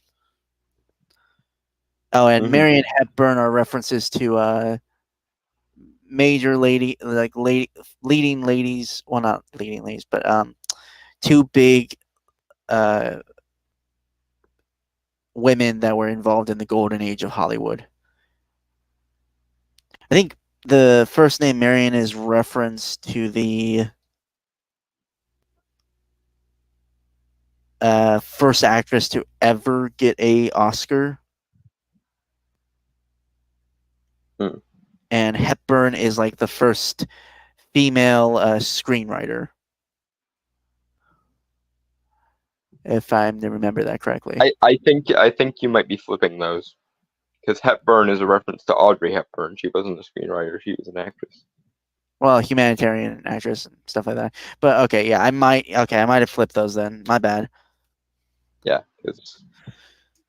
because I know my golden age of Hollywood actors, and Audrey Hepburn is maybe the, if not the first, one of the first ingenues of Hollywood. Right. Um, but yeah, and given the fact that this Crow was like a former actor and stuntman, which explains how he's able to do like a lot of fighting and stuff and like the action scenes and all that, Mm. and his more physical thing. You could also incorporate why he's also like more of a character, I would say. Comedic, yeah. Yeah, because okay, When the movie. when we were discussing this, I remembered thinking that he almost reminds me of not the movie version of the Mask, but the comic version of the Mask, whose Toon Force only really applies to himself. But with the Crow movies, I don't know if it was the comic, but there was always what started with Brendan Lee because he really, really amped up that character a lot. There was always this dark whimsy, and other Crow actors after that really tried to uh, match that too. Mm-hmm. And so it would make more sense here, given actor and stuff like that. Prima donna. I would have named the female lead Martha and the male lead Jonathan. Hmm.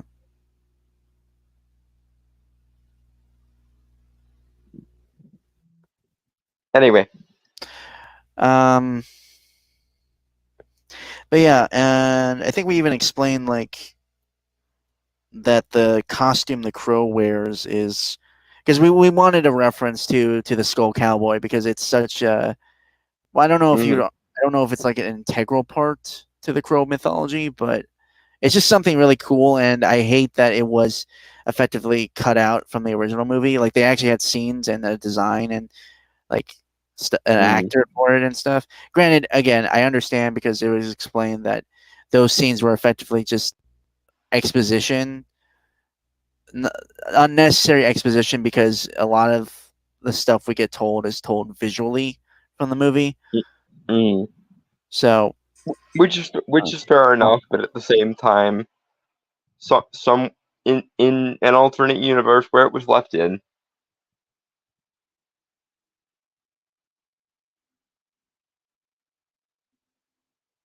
it might have worked better. And it might have not, so who knows. But I do find that Hollywood has a bad tendency of leaving some of the most interesting scenes on the cutting room floor. They need to knock it the fuck off.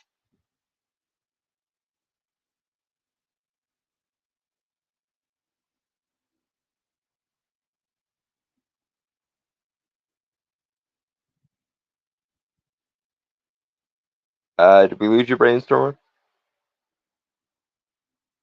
no, I just had to disappear real quick. Okay. I'm back. 'Cause every time it gets quiet like that, I always get a little bit paranoid that StreamYard is pulling an oopsie again. Right. I did write this because, well, to be fair, they always did this in the Crow movies. Each death, well, not every Crow movie, but in the first one, each death of like the killers is staged on set poetic accidents. Hmm. Um, and this, I don't know if who came up with this, like between the two of us when we were talking about it, but the makeup for the crow, for this specific crow, was supposed to resemble like sad clown makeup and the tragedy mask of like the theater mask. I think you came up with the tragedy mask, and I added the sad clown bit. Because I remember discussing Pagliacci, the sad clown, Right. with Um, regards to it. but the outfit I would want, the outfit like I was discussing, was based off the Skull Cowboy, which in this iteration of the Crow was a student film that Cassiel and Marion made that kind of got them their break in Hollywood. Hmm. And this is also a funny thing that I really liked is that before Cassiel becomes the Crow, Hmm. uh, I said that he was like an antisocial wallflower that lacked personality and charisma as an actor. But when he comes back, he's like a lot more extroverted, a lot more. I mean, when you die, like and come back, it's like. Again, think of Stanley Ipkiss from the first Mask movie.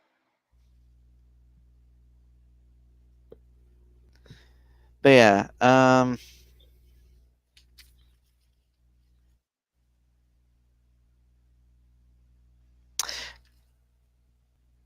that was really all the ideas we had come up with.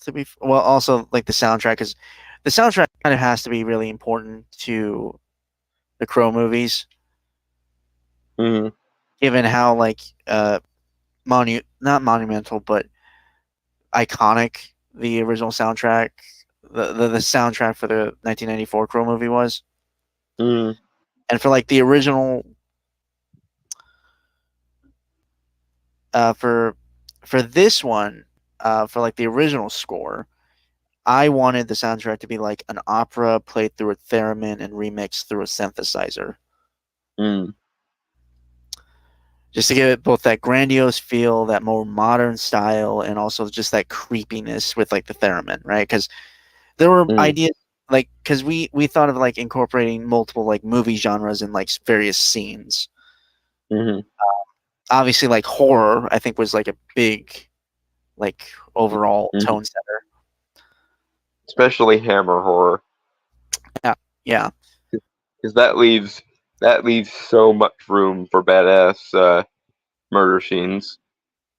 I think I pitched one scene because this was like a reference to a YouTube video I had watched years ago. It's like one of those like not analog, but like one of those fan footage horror short films.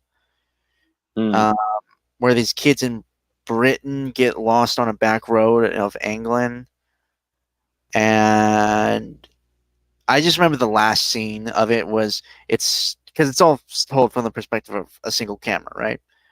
Hmm. And the ending scene is this guy, the kid who was holding the camera, having his face smashed in with said camera. And one of the killers was the cameraman. And well, for one thing, I wanted to make that guy like an absolute sleazeball because he filmed the death. Uh, Yeah. well, Yeah. that and the explicit scene involving the crow's girl. Yeah. The Hollywood sex tape I didn't want to be is explicit. I didn't want to be explicit, man. is a doozy. Anyway, shall we move on to the last thing of the evening? Well, I also did want to mention something that I was thinking about when we were talking about like the actual movie, specifically regarding the guide in the afterlife. Hmm. Obviously, I don't think it should have been Kronos. I think that was weird. It's a it's a it's a weird, yeah, it is a really weird choice to pull from So, Greek mythology all of a sudden. well, I don't think. Underworld, Well, Afterlife, I'm fine with. well, for the modern day though, like if this were, and again, I'm dying on this hill of doing a Crow anthology movie with a bunch of different crows would be interesting. Right. If there were in such a anthology movie a ancient Greek version of the Crow, that would be one thing.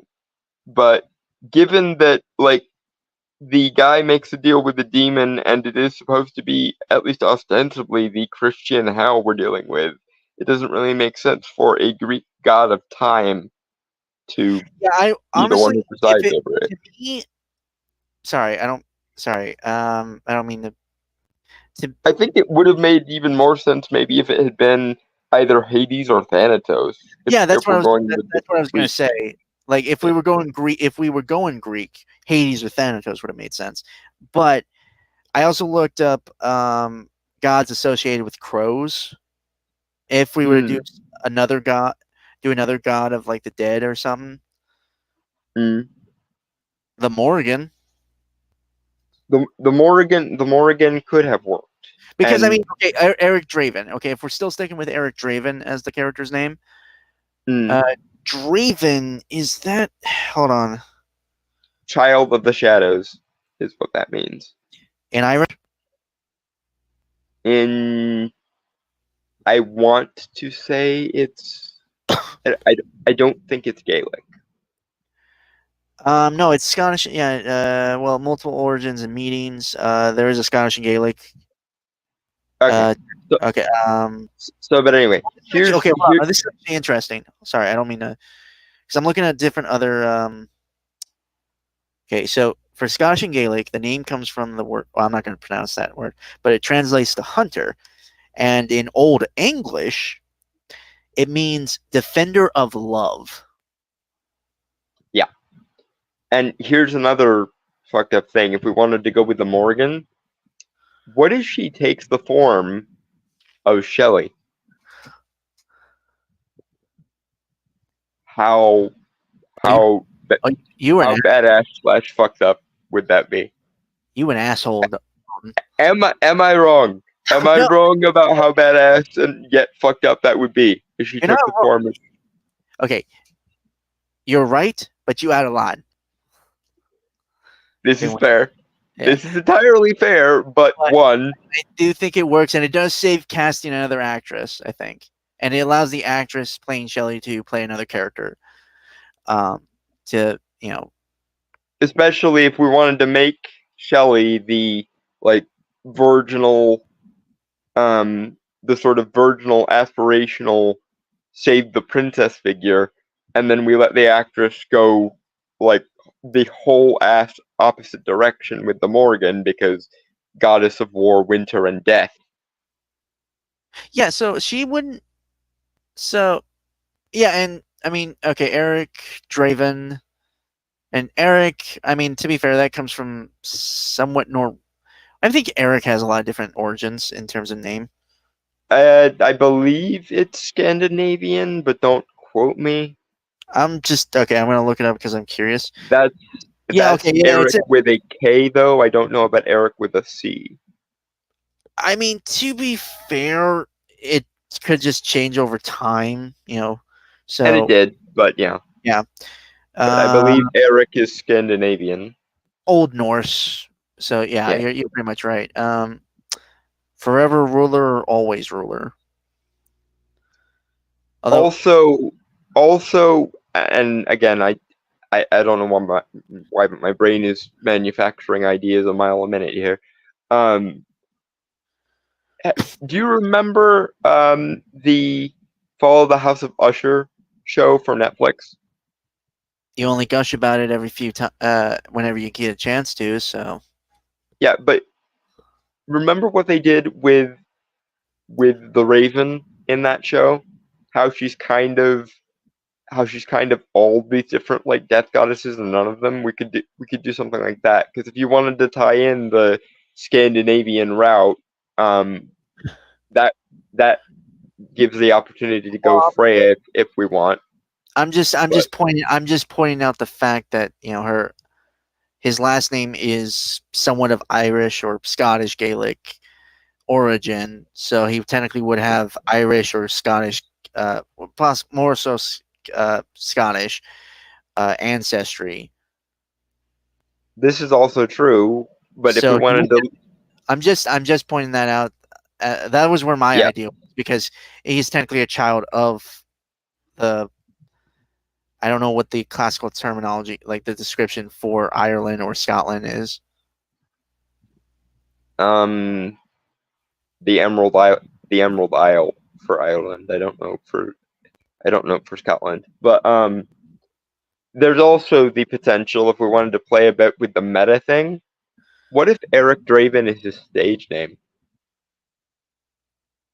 Oh yeah, they still made him a musician in this, even though that's never touched upon. Yeah, but what if Eric Draven is his stage name?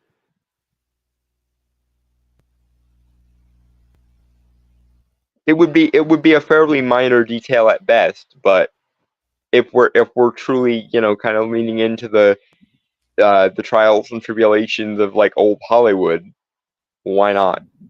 Oh no, I was talking about like the actual movie. If we were going with that, not the rewrite. Right, right, but I meant yeah. Also, oh, wait, shit, you gave him an entirely different name in the rewrite. But Yeah, yeah, Cassie. if Eric Draven was his stage name, and the you could have even the Morrigan, who again looks like Shelley here. Well, She Barr, I think, is Irish, right? yeah, but you could have um the Morrigan teasing Eric about his chosen name rather than his given name. Because Uh, again, if we're leaning into the sort of dark Lady of Death motif here, then yeah, if we make just Shelley, what would be interesting if they did the idea of the Morgan, hmm, which I mean, to be fair,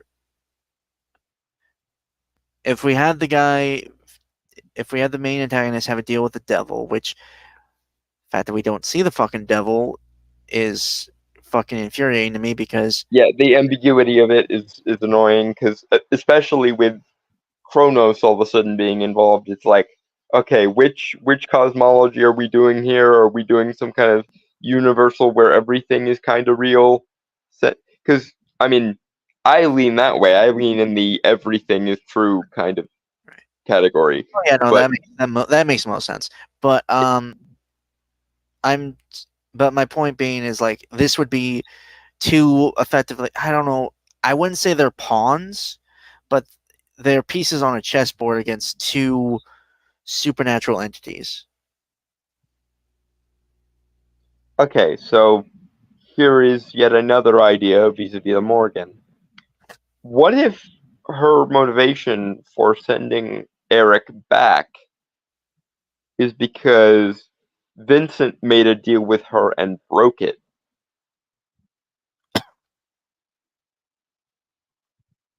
Like obviously she can sell him the line about lost love and revenants and blah blah blah blah blah blah blah. But it would be interesting if we almost give the crow an almost like ghost ridery bounty huntery sort of thing where one of her motivations for sending Eric back to punish Vincent is he made a deal with her and then welched on the deal. And they made a deal with something else to keep himself away from her. No, I would cut out the secondary thing altogether. Uh, Make the Morrigan play both sides as she does. hmm. I mean, it's not a bad idea, and it certainly works. But I think I like that there's a larger game being played that we technically don't see, as we're too focused on the more personal story of. Right, and you could still do that, and how you could have after the bad guy's dead and all is said and done, and love conquers all, and blah blah blah blah blah. You could have Eric put two and two together and realize that she was playing both sides, and try to like call her out on it, and she just laugh and disappear like she do.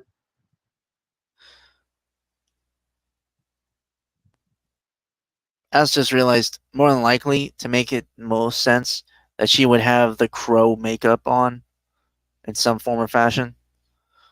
Oh yeah, she Like definitely she it's a moniker, like a mark. well that, but also like she is meant to essentially be sort of the queen of the banshees.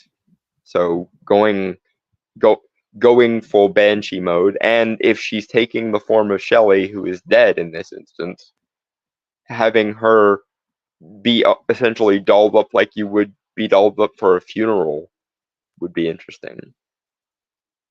Yeah. It also makes me think that the, I guess, purgatory that we see, Limbo, yeah. limbo, yeah, purgatory, limbo, they're relatively the same thing, right? I mean, not exactly. Limbo is for things that are neutral. Purgatory is for paying off sins that are forgivable with Okay, temporary suffering, all right, that's fair. Okay, ostensibly. all right. It would look limbo would look very different. Mm. Not like a abandoned train station. Although I do Yeah, like because okay, if we're dealing with the Morgan, it would be more nature based. Crossroads.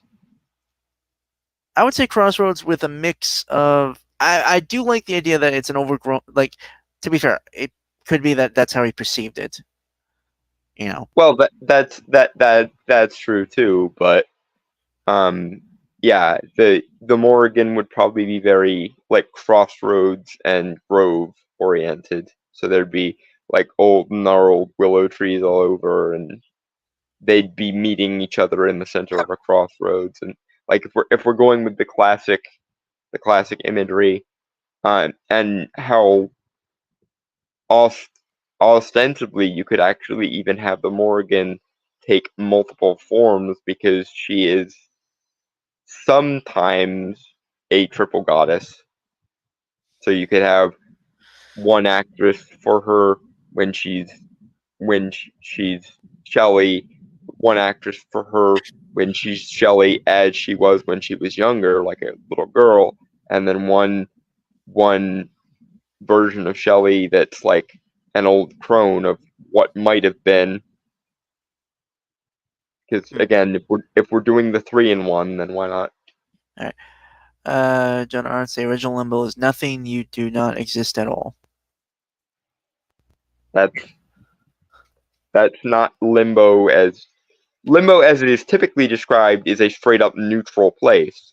Limbo as it is described in the Catholic canon is things that don't rate being judged. Period. So like aborted fetuses go to limbo, or um, even sometimes in Catholic limbo, good people or people that were good but um, never had the chance to take the quote unquote blessing of Christ. They go there. Like Socrates is usually said to be in limbo, as are like Cicero and Virgil and several other like significant pagan figures that lived a good and virtuous life but never received the message of Christ, so to speak. Hmm. So depending on whether you mean limbo in the like colloquial sense, which means it's the space between spaces, or if you mean it in the Catholic sense, where it's the place that things Oh, go that don't rate judgment. I have an idea. For one thing, if we Mm. did Hades, we could actually depict the real Hades and not basically like the Yeah, Greek devil as Hollywood has constantly tried to fuck. I'm sick and tired of the Hades slander. Hades is a good dude. And Oh, and again, like I was mentioning earlier when we were discussing the middle act of the movie, that would actually make sense if it were Hades who made him the offer, because that's the kind of offer he made to Orpheus and Eurydice. It's the kind of offer he originally made to Sisyphus before Sisyphus tried to be a dickhead. Um, I think it's also similar to the Though the crow thing would be a little harder to explain, just because like crows are not associated with Hades.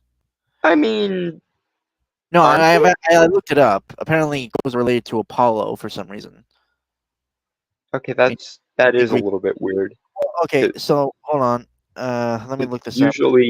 usually Hades gets tied to all the death omens because god of the underworld. Then again, there's not as much lore on Hades because he's the one god people almost never mentioned.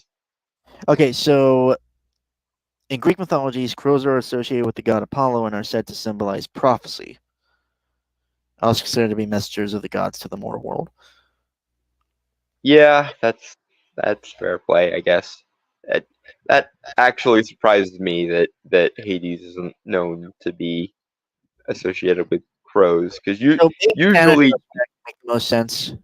yeah usually death gods are associated with anything that is a scavenger hunter. Um, but then again, I guess because they don't like to mention Hades all that much, that would probably explain why. Hades gets a Hades gets such a freaking bum rap, man. Okay. Well, we can also do Thanatos because he's the personification of non-violent death. Yeah, he's peace. He's Yeah. peaceful So death. wait. So who The is the Greek god? Okay. Now this makes me curious because if we were to keep within the Greek pantheon, we could touch on an obscure god. Then you could do the Furies. hold on. The Uh, Furies are the embodiment of as violent retributive death. the Crees. These female. Okay. So bloody deaths and murder scenes areas with epidemics. Okay. Daughters of Nyx, the goddess of the night.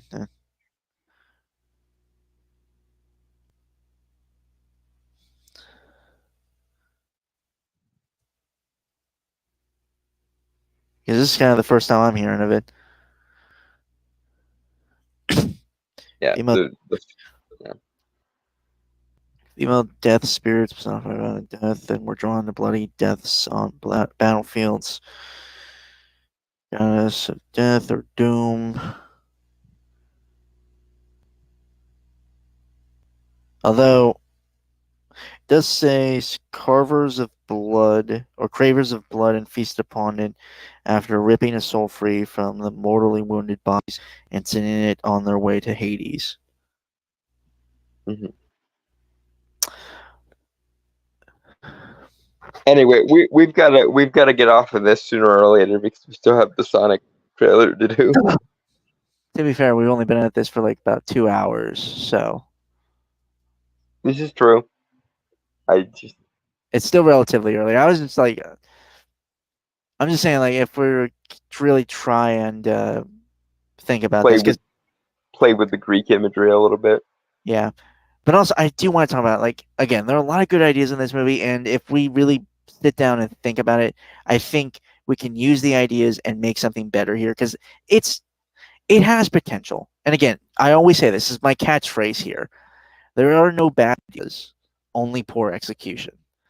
Mm-hmm. You know, if we wanted to, if we wanted to go kind of the other way, we've been focusing a lot on the Draven part. If we focused on the Eric part, we could have him. We could Hell, have him. No, One oh, Eye, the Raven oh, God. Odin, yeah. Yeah, but yeah, if we had to meet One Eye because of the Norse connection, you could also run with that. Maybe. Although, I'll be honest, Odin's been done to death in the last few years. I mean, maybe, but still. And I get you. I get you. I'm just saying, like, to be fair, when was the last time you saw the Morgan portrayed in media? Almost never. Yeah. Everyone is justifiably, mind you, afraid of her. Um, and it is very much a justifiable fear, but Okay. yeah, A lot This of people are afraid to deal with her.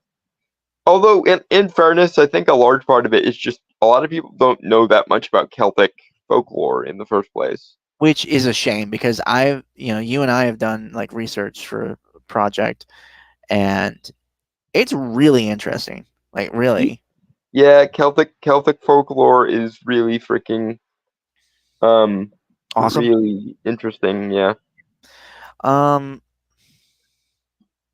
okay, how would you do Shelley? How would you redo Shelley in this movie? like I mentioned earlier, especially if we went with the Morgan, um, I would have Shelley still be the like innocent, pure, virginal like princess that needed to be saved, so to speak, and then you'd have the Morgan kind of being the other extreme, very very very Okay, that's not what overtly. I mean. That's not what I mean though. The Hmm. story of Shelley in the movie.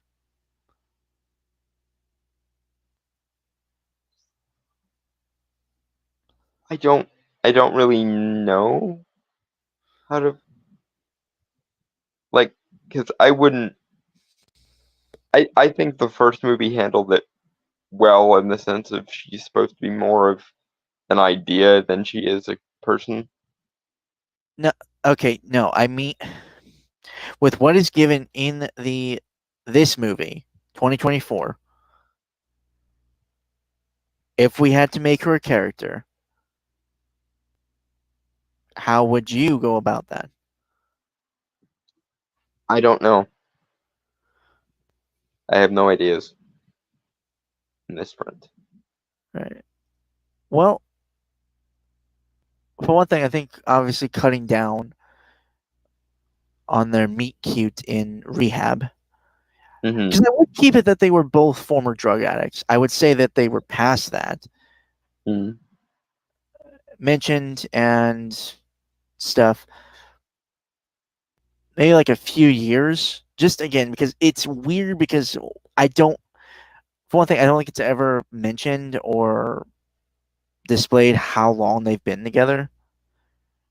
I want to say roughly maybe a year in movie, Mm. but I'm not sure. But I want to, in my idea of it, is that they're former drug addicts just to keep that and to add a little personality to both of them. Hmm. Hmm. They met in rehab, fell in love, got out. Both have stayed clean for, I want to say maybe 4 years. So you wouldn't do the escape thing then? No, no, no, no. All Okay. legitimate because more than likely, if they escaped, they would have. Well, I don't know because I don't think I know anyone that has been in rehab, but I legitimately do not think if they were arrested and put in a rehab facility that they wouldn't have been hunted down and put back in. Yeah, no. Although we don't really know the context of exactly how they got there, do we? In the movie? For Shelley, we do. Okay. That was shown. Like that was the opening scene of the Yeah, movie. because I was gonna say I don't think there was one for Eric. I he was already he was already in there, but I don't think they specified. I think he just had I don't think they specified it, but why he was drug addict, but uh just keeping clean and then then they're killed. I think the mystery of why they were killed should be the thing that's hanging over. Like we just show the first 20 minutes is like just building up their relationship, their connection, their chemistry, all that. Hmm. And just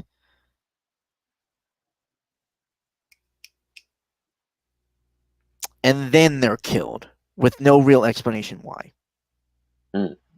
To build that mystery of why were they killed? Why was it them that was targeted by these people? and then we get to learn about Shelley and like the mistakes she made, and her soul being forfeit. Although with the Morgan change, if we're to keep it just be the Morgan and not a devil as well, or some type of nasty spirit, Mm-hmm. because they added that ticking clock, which I was cool with. Like her soul would be bound to hell, given that she took part, that she was used right by.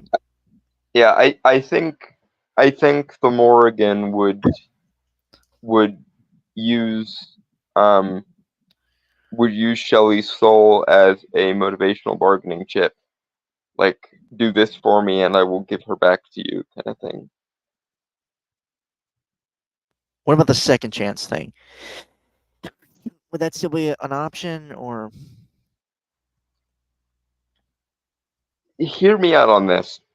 Instead of the Morrigan offering both options, i.e., both options that he takes, how about we have Eric? She offers the "give me your soul and I will make you a revenant to, you know, right those who have wronged you," and etc. She offers that, and then he bargains her down to the second option of um, "give me this power as long as my love remains constant to her," etc. And the Morrigan is intrigued enough because again, this is a this is a Celtic goddess very heavily associated with the Fae here. So she admires his craftiness, and so she gives him the chance.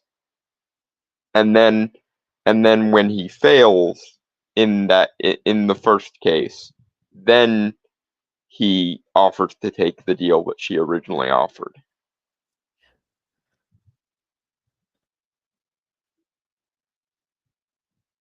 Because that actually gives Eric some agency in why there is this halfway position, and also allows to fill in the gaps of his character as to why it gives him more depth of personality. If he's the kind of person who, when his back's against the wall, he's still negotiating, that's certainly something to like about his character.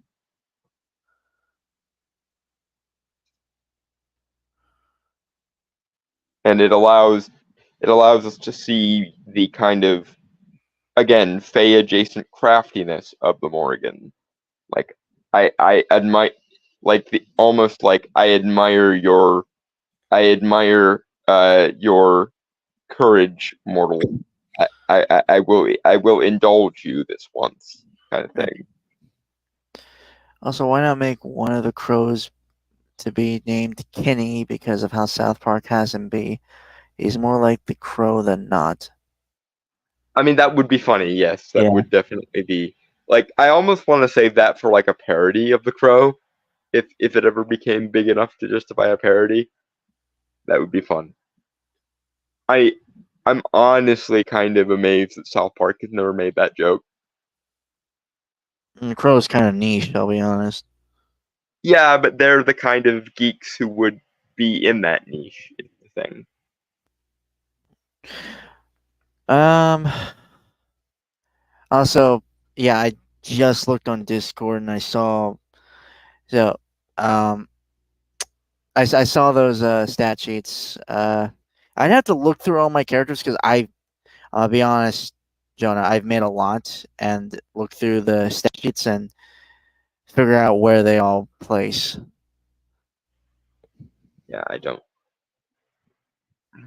know what you guys are talking about. I haven't looked at the Discord, but anyway, um, There was again a part of me still want.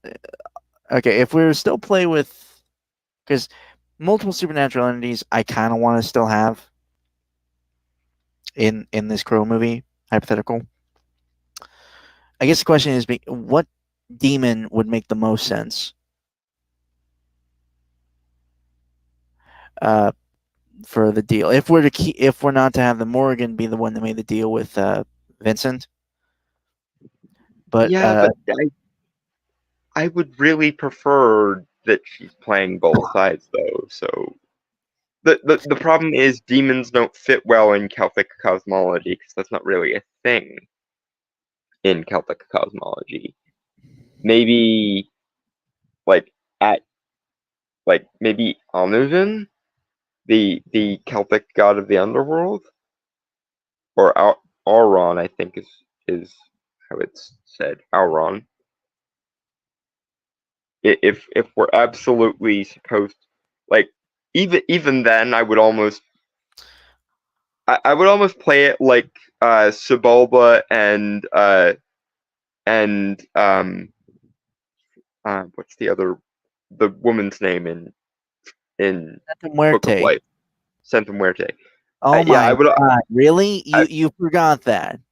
I am sorry, my brain was momentarily somewhere else.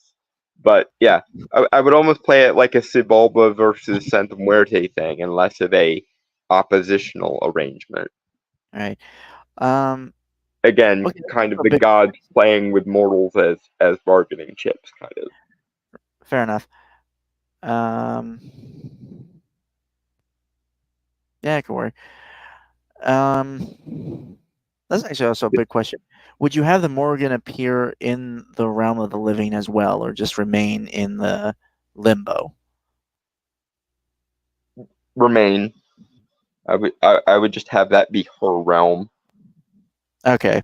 I was just curious because, uh, like just her appearing like at random intervals, like uh, either atop a building, just watching the crow do stuff, or I would have her send her birds to do it. Like I would make a motif of this movie whenever you see a blackbird, that's her watching. well, I mean, the crow has a crow with him at all times. Right, So but that's if you wanted to signify that the Morgan was watching, I'd prefer you do it by having there be blackbirds all over the place.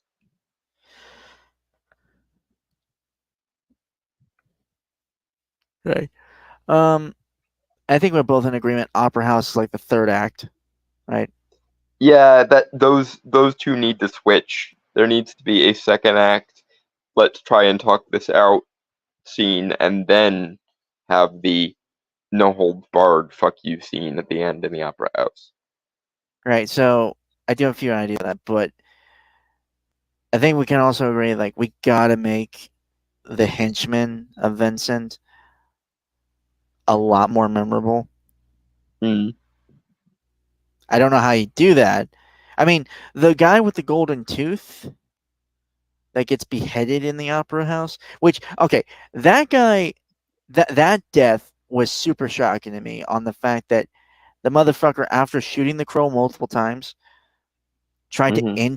tried to end himself, but Eric wouldn't let him and like literally cut the hand off that had the gun in it.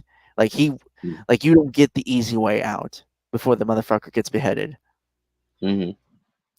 And again, this would be another way of building character. If we're going with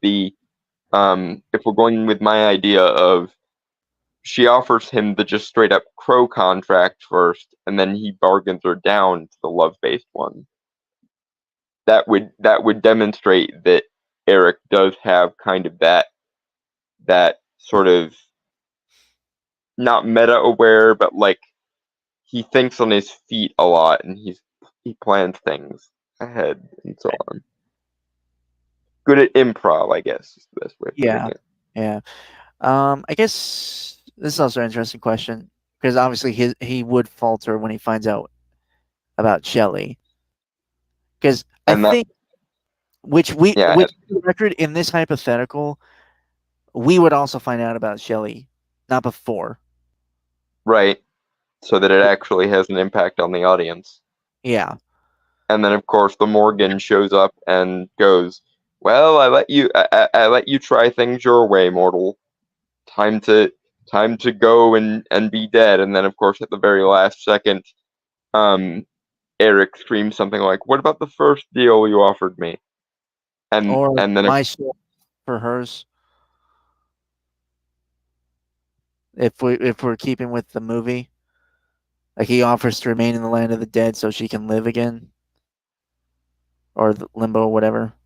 right, if we're keeping with the movie, honestly, I would just I would just let that kind of happen organically. I wouldn't force it to keep to the original because Okay, it, I'm just asking. I'm just asking because in I kind of have to. in The whole thing about the crow is tragedy, and we have to have that tragic ending still. right, but I like the idea of weaving throughout the kind of tricksteriness of the Morrigan, and like maybe that tragedy can come about by means of she finds a way to have them both, or something along those lines. 'Cause if you absolutely want to keep the tragedy, then we can have the Morrigan's more trickstery tendencies play in somewhere. Right.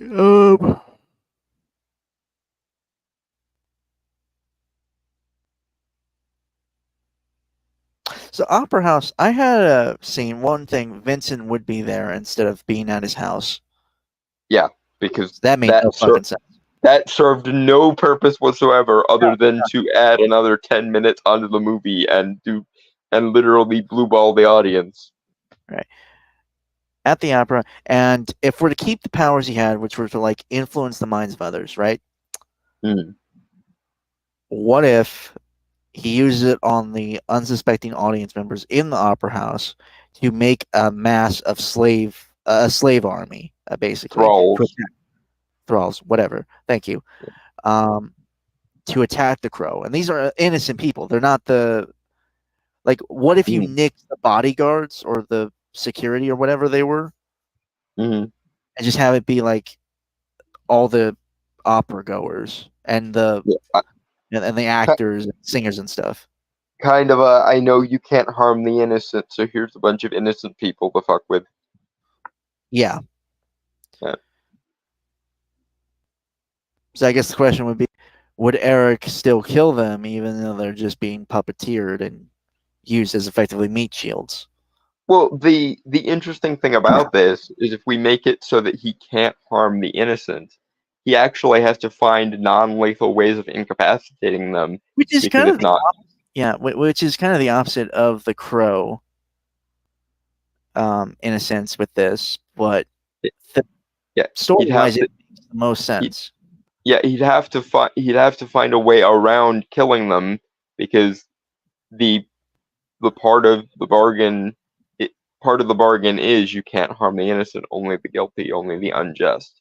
So if Vincent there, he sends essentially a bunch of hordes of warm bodies, but warm bodies of innocent people, then oops, now I have to abstain from letting the power of the crow take full control, because if I harm the innocent, my powers go away entirely. So, fuck.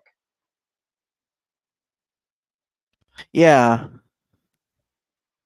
Be an interesting exercise, and it would also be a good way of showing how clever Vincent is in our version, because if he knows that the crow cannot harm the innocent, only the guilty, and he uses a bunch of innocent people as meat shields, one, that makes him a dick, which makes him a good villain, and two, it gives an interesting premise of a fight scene, because he's using all these innocent people as a meat shield. So now you Crow have to find ways of incapacitating them non-lethally or non-fatally, so that the powers don't vanish. Because in theory, if the powers were to vanish from him hurting the innocent, he'd just drop dead and become a corpse all over again.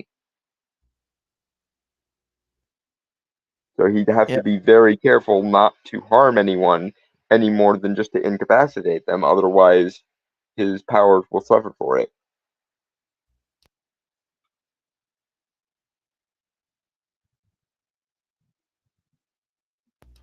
S- Okay. Anyway, we Uh, we really have to get along with the Sonic trailer sooner or later. well, I did actually want to because so I found a re-edited trailer of The Crow, for this movie. That's the Crow Gothic trailer, Hmm. just to show again, just to show that it could have been a lot better. You know, Mm.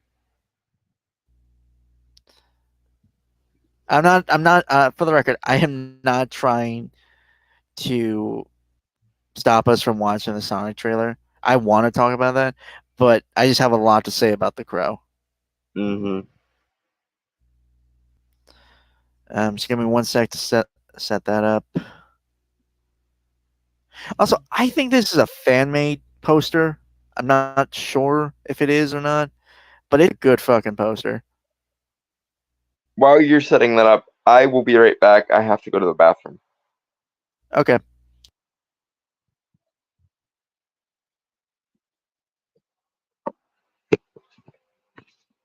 Oh, you changed your icon. Yes, I did. I will be back.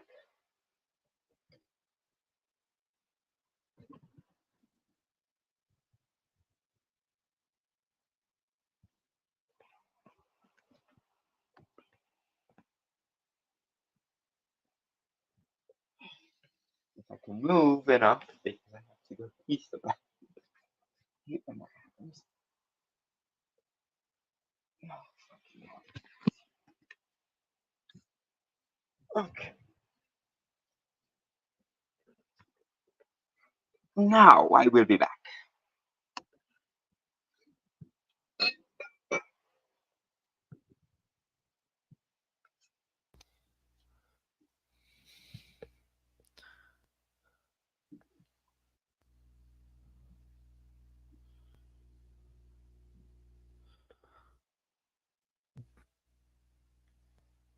That's a lot of that's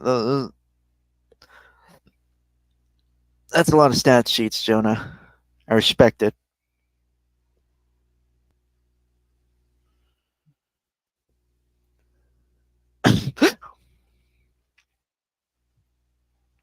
But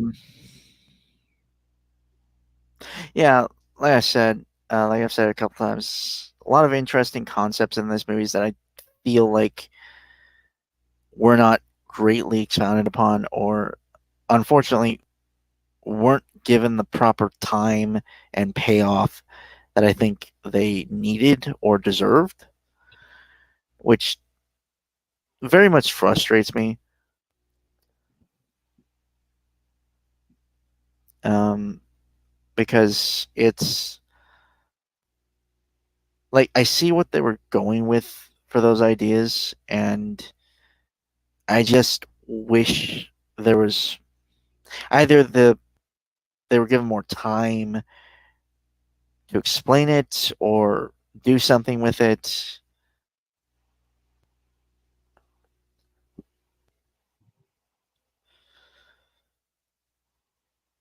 But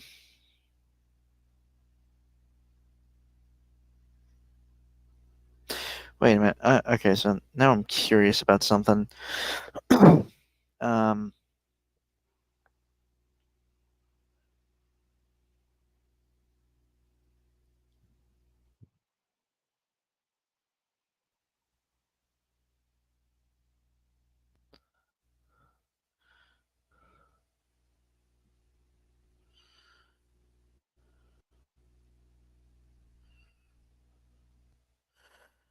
okay.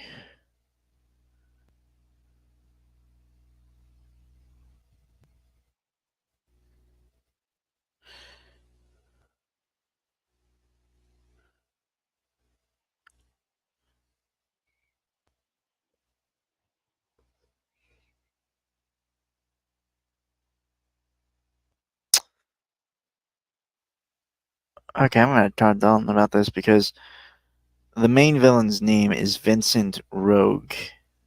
I think is how you pronounce it.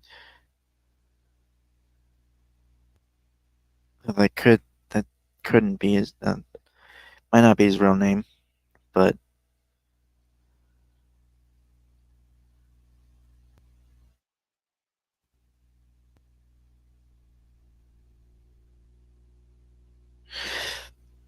but he is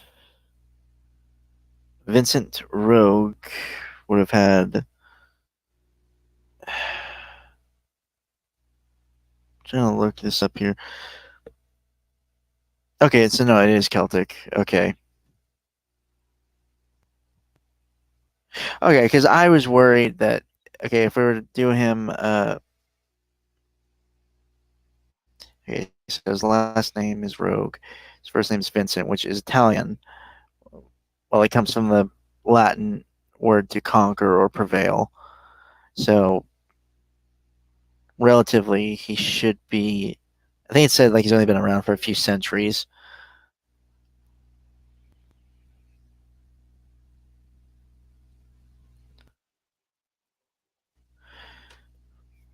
So he could have been from Ireland, possibly. Or, well, okay, hold on. The Netherlands. Okay, sorry. Oh, it's their name.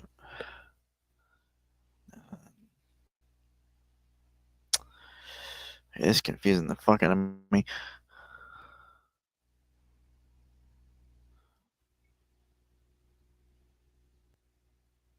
Okay, no, it's okay. So I think it's Celtic.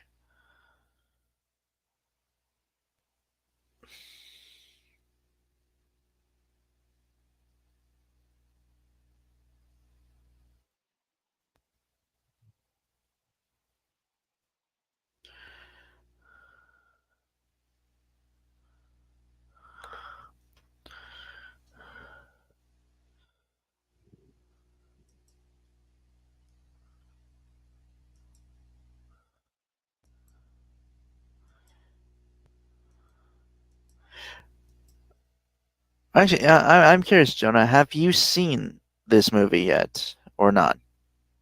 The Crow 2024. I mean, 'cause I don't think you said you did from earlier, but I'm just curious. Oh, god damn it! Killed you.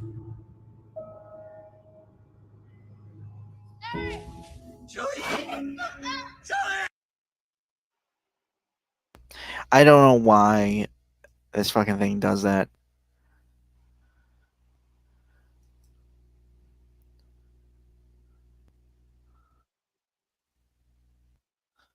All right, well now that's set up, and now we are just waiting for Dalton to return.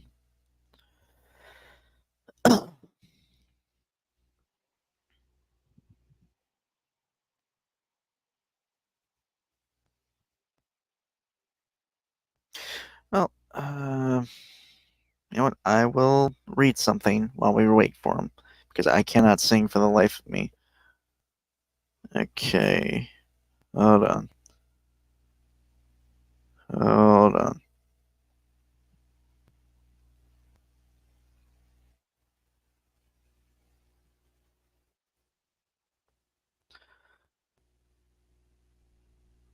Uh, okay.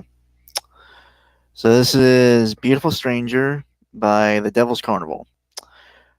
Reckless creatures always want another find, stealing features, each a diamond to be mined. There are facets at stake and crooks in our necks. We're like moths to the flame, get ready and set.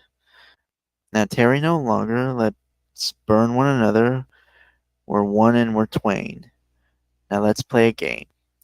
Hello, hello, hello, beautiful stranger. How familiar the danger, slipping into the shadows. 'Tis true, 'tis true, 'tis true. Celebrities always do. Us and our shadows, too. Us and our shadows. High stakes, 3 shakes, no breaks. Triple the wager. 3 clicks in the chamber, 3 chances to glimmer. By the book, by hook, by rook. Shadows take all, my pet. My, what a strange duet. Shadow takes all. Cunning creatures slither front and slither back. Double dealers, double up for the attack. I could say that I'm hurt, but it wouldn't be true. The knife in my back, it reminds me of you. You're my beautiful stranger. The game is afoot. It's the Shadow's domain, so don't pussyfoot. Shoot. So now, Okay, I'm back. Sorry it took me so long. I realized after I went to the bathroom that I actually forgot to take my pills before showtime, so I had to go and do that. alright. Just talking. Also, I looked up Vincent Rogue, the antagonist of the movie, Yeah, just to check to see if it would make sense that he would have been a crow because it said like he was a few centuries old, right? right. Was it like 5 centuries or did they specify? I don't remember if they gave a date or not, but I know he's centuries old. Right. So his last name is of Celtic origin, so he could have been from Ireland originally, though obviously his first name is Italian. So, and there's also So not the it would possibility. have it would have had to at least been the Renaissance then. Yeah, When he either that or after. Mhm. Um, but yeah. Okay. Before we get to the Sonic trailer, we have the Gothic fan made trailer, The Crow 2024. See how it could have been handled differently Mhm. in terms of tone and stuff. Obviously. Yeah,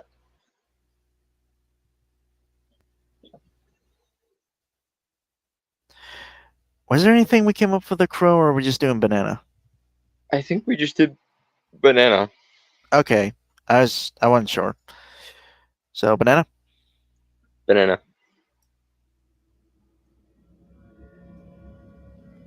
I killed you. Julie! Julie! Please don't do that! Yeah, you did. That's actually really good there. Yeah. Yeah, it is. It's not hard I to do it right. You just have to put in the effort. I actually feel that now. Yeah. And I like how it's set up. Like the guy says, "We killed you," and then it does the flashback. I also love how like Color correcting. white yeah, the white is and how dark the dark is. It makes for a better contrast. Yeah, because okay, I'm not. It's weird. Like some of the color grading in the movie, I would say more so like in the scenes of Limbo are actually really Mhm. good, Yeah. but it's kind of too bright, right? For like the real in the mortal realm. Yeah, a little bit.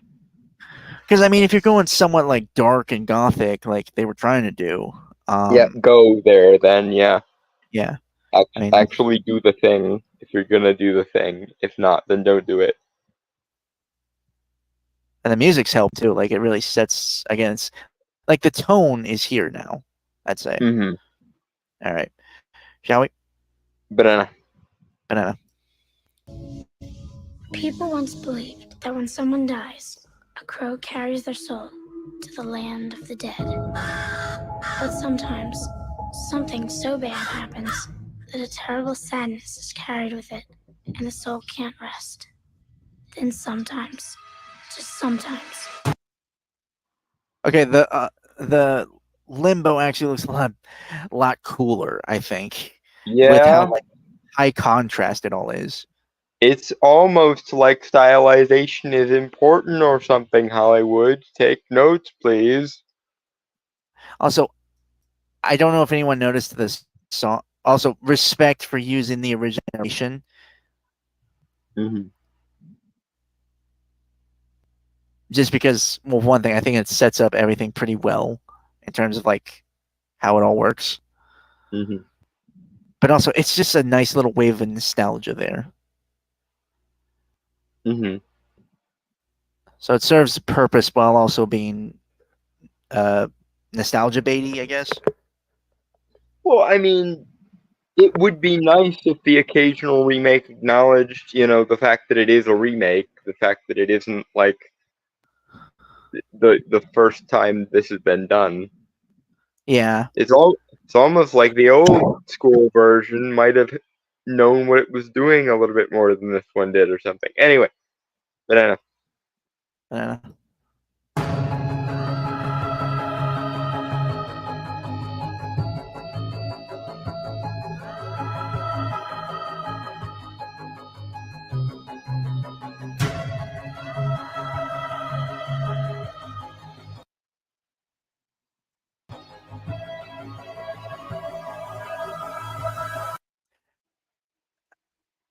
I Lost My Mind. Good song for The Crow. Mm, Also, I want to point out the scene where Shelly's being dragged to hell, like the underwater scene. yeah. Somehow it looks far better when it's just pure black and white. Just Yeah. it looks so much more dark and oppressive and just otherworldly. I mean, like, look at this. Again, stylization is important, and Hollywood Like, needs to relearn that. God damn it. like you can see so in the because you get the beam of light and you see like these like pillars and stuff in the background and kind of in the foreground here, but your eye is immediately drawn to Shelly and Eric, like in the Yeah. center of the screen. Which, I mean, to be fair, that's just the actual movie itself. So it actually had good framing, but I think because it was too bright and stuff. And desaturated in places it shouldn't have been, and so on. Again, Yeah, importance of stylization. You can take a mediocre movie and turn it into a decent movie just by stylizing appropriately. Not saying yeah, that's the only thing that matters, but you definitely can compensate for lack of budget with stylization if you do it well enough. yeah. Like, well, okay, I'll be fully honest. The movie doesn't come to mind when I'm trying to think of like a stylized movie that has a low budget. The Last Uh, Mimsy. That's the one that always comes to my mind, is The Last Mimsy. The Last Mimsy is, I think it may have even been direct to video, but it was really good with its stylization, and so it worked. I almost want to. Another really good but also really cheap one is John Dies at the End. That was very cheap. I think it was only made for a couple $1,000,000, but it used its Wait, hold on. stylization well. Well, no, I don't. I can't say he never died because that wasn't super stylized. I think there are some fan films that I've seen that are like that, super stylized, but also like cheap, obviously, because they're fan films. But yeah, this I don't want to say it angers me because seeing the actual movie with like the color grading and stuff, Mm-hmm. but I'm disappointed. And If nothing, this is something that we've run into a lot of times too. Like back when that first image of David Cornsweet's Superman was introduced, it took me maybe 20 minutes to adjust it in the way I adjusted it, and I only used my phone and the photo editing stuff on my phone. And if I can do that in 20 minutes on my freaking phone, how hard is it for someone with the technology and resources of fucking Hollywood to do it?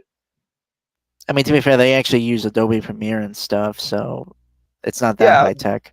but even so, I don't have Adobe Premiere on my phone.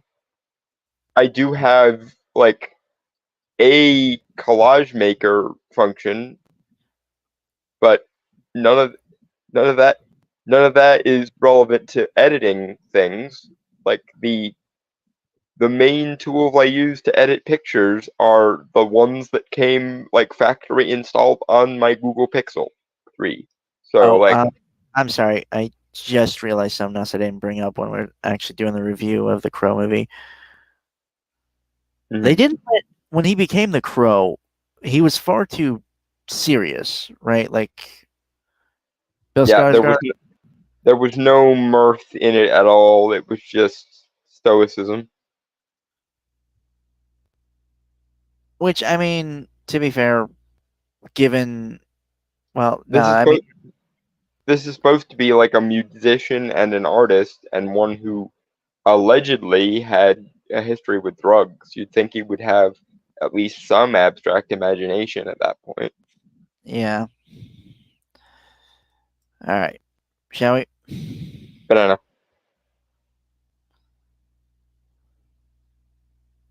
Yep, banana.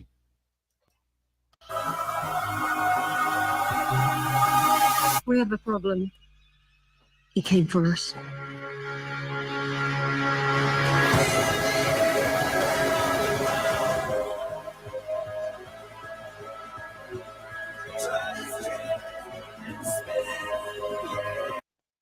Yeah, this all looks good. Like I really.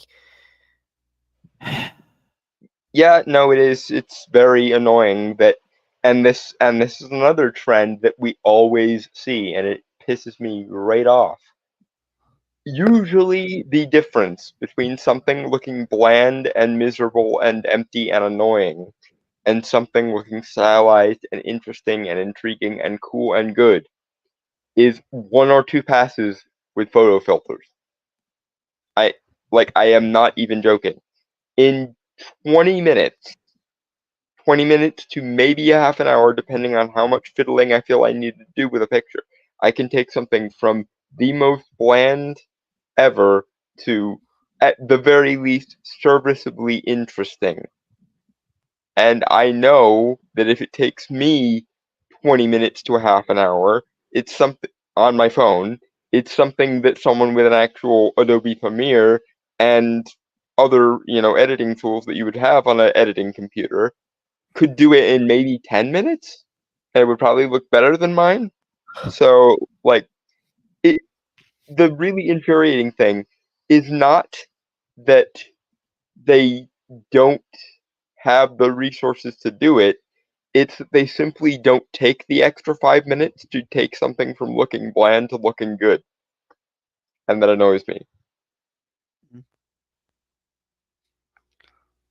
It annoys me that I, some random nobody in the rural northern ass part of Pennsylvania, can take a half an hour out of his life using only his phone and the photo editing resources that came factory installed on his phone, can make something look more blockbustery and professional than people who are paid thousands of dollars to do this, and I don't even get money out of it.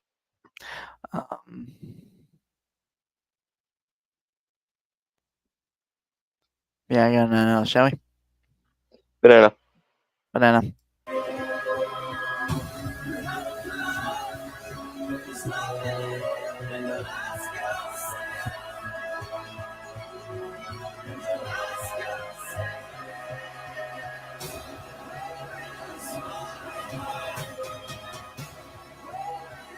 You have no idea what hell.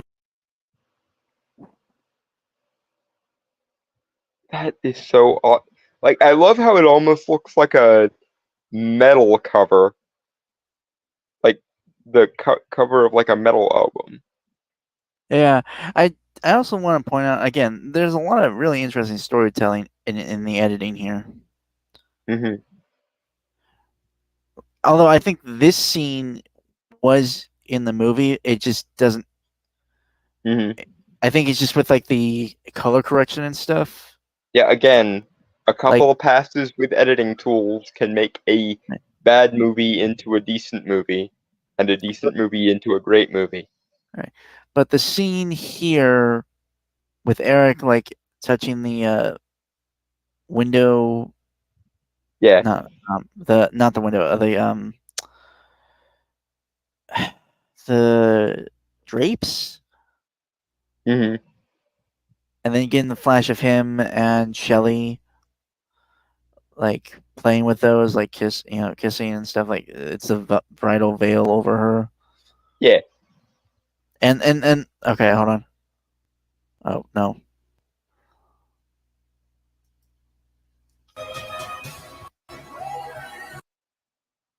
Okay, I'm trying to get it.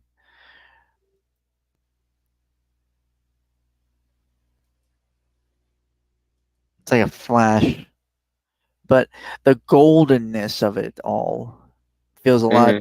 nicer and warmer. I think it's mainly just pure white, which I mean could work, obviously, Hmm. but I don't know why this just feels more homey, more natural, more romantic. Yeah, and it's a good contrast to the very starkly black and white part. It's again, Hollywood, it's not hard. Just take the extra 10, 15, 20 minutes to use the editing software that you've had since at the very least the early 2000s. It's not that hard. I don't know what scene this is, but somehow I'm getting with the contrast and stuff, like the lighting, the coloring and stuff. It Hmm. obviously I think it's supposed to take place in Limbo, but with how Hmm. starkly contrasted it is, I'm getting like the empty from Supernatural? yeah. Yeah, kind of. Anyway, shall we? Banana. Banana. You have no idea what hell awaits you. No, I do.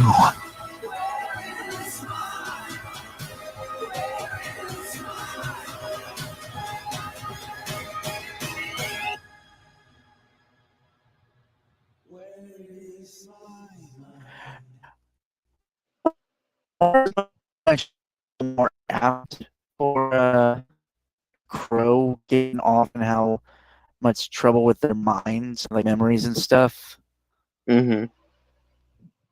they have. And don't get me wrong, Yeah. I like to take what you want in the Hmm. original trailer, but that one was more like actual, like focusing on like the romance of Shelly and Eric. Yeah. Anyway. Yeah, let me set up the last trailer. Yep. I sent this. You did.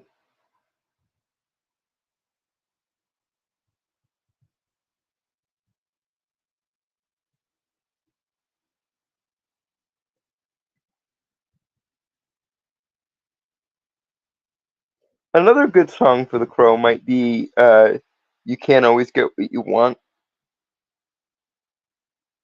I've never heard of The that Mick, song. the Mick Jagger song. Probably a cover of it, like slowed and You can't always get what you want. You can't always get what you want. But if you try sometime, you might find you get what you need.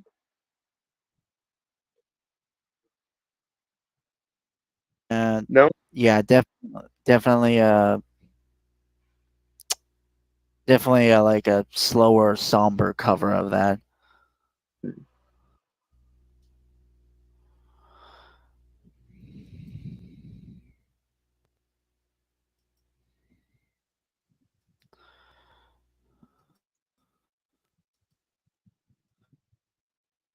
Uh, the Sonic 3 official trailer.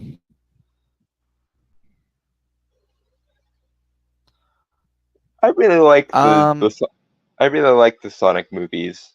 They keep getting better also as they go, which is nice. Because I didn't yeah, care as much for the first one because it was very much in the same vein of like the Alvin and the Chipmunks movies. I think it was better than those, but it was very much a similar movie to those. and then the sequel was even more like more focus was given to Sonic and Sonic's like game and world. And it seems like this one is going to go even more into that rather than focusing too much on the non-game related human characters.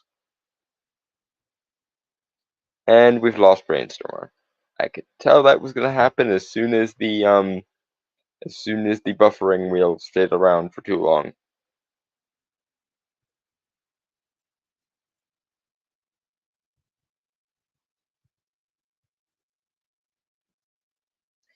He will be back eventually. This was part of the reason why I was kind of rushing him earlier, was because I figured the quicker we can get through these, the quicker we can avoid technical difficulties. Because technical difficulties do be difficult on this show. And it was kind of nice to not have to go through many of them last week. I was hoping that we could maybe speed things along by moving forward a little bit quicker.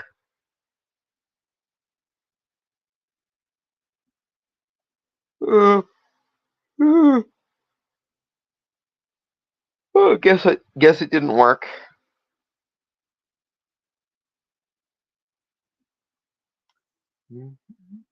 Now I have that song stuck in my head. You can't so deep you want. You might find. Okay, are we back? Okay, I'm back. Huzzah. Did I cut off mid-sentence or? I think you did. Okay. The screen started doing the buffering wheel of death, and then you were gone. Okay. I was just saying. Yeah. To be fair, relatively recently, like in the last few came out. Mm-hmm. It's all really.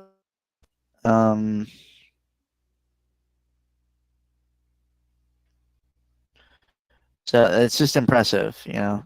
It really is. Mhm. It's one of the few like prop IPs that it has done that hasn't fucked up, really. Yeah.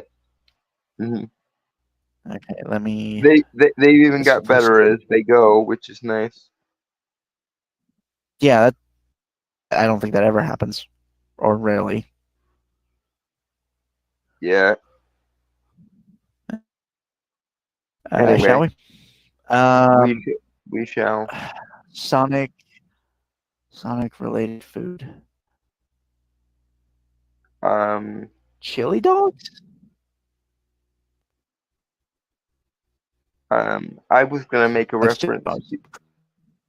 I was gonna make a reference to the restaurant, but I don't know what to. Yeah, Because I don't. Blizzards are Dairy Queen. What does Sonic have that is like the I've like- never, dude. I've never been to Sonic's. ice cream or like milkshake equivalent? I know they have a thing. I just can't remember the thing. I've never. No, you're asking the wrong person. I don't remember the last time I was ever at a Sonic's.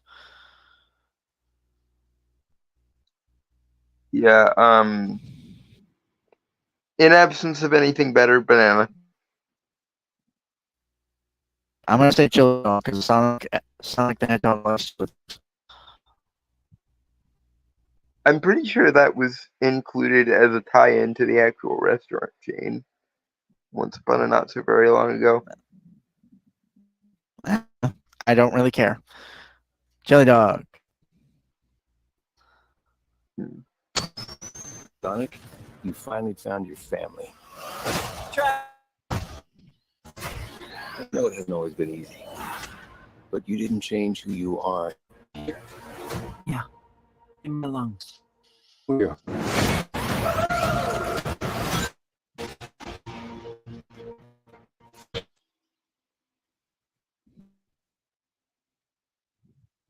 fun. That's all I can really say. Like, Yeah, and again, the more the series goes on, the less and less time gets spent with the human characters, and the more and more time gets spent okay, you with gotta like what the game-related okay. stuff. I have to ask, what's your problem with the human characters?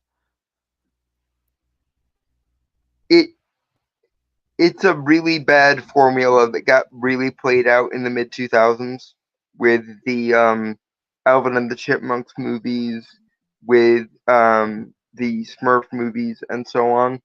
And I think there may have been a Tom and Jerry one a couple of years ago. And I hate when they do the trope of the thing from a fantastical world gets dropped into the real world and therefore has to deal with generic, like, mundane shit. Because that's not what you're going to a Sonic movie for. You're going to a Sonic movie for stuff as it relates to Sonic's world and so on. Same thing with the Chipmunks. You're not going for David Cross as much as he is good in those movies. He's the only thing really good about those movies. But you're not going for David Cross when you go to see the Chipmunk movies. You're going for the IP of the Chipmunks, and therefore any unnecessarily mundane human bullshit weighs the movie down. Robotnik doesn't count because Robotnik is actually, like, relevant to the game world, so to speak. But the random suburbanite police officer dude is all but useless, and so is most of his supporting cast.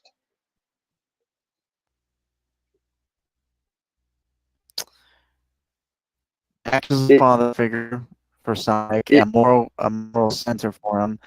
Had an arc of his own in the first movie about not want to be.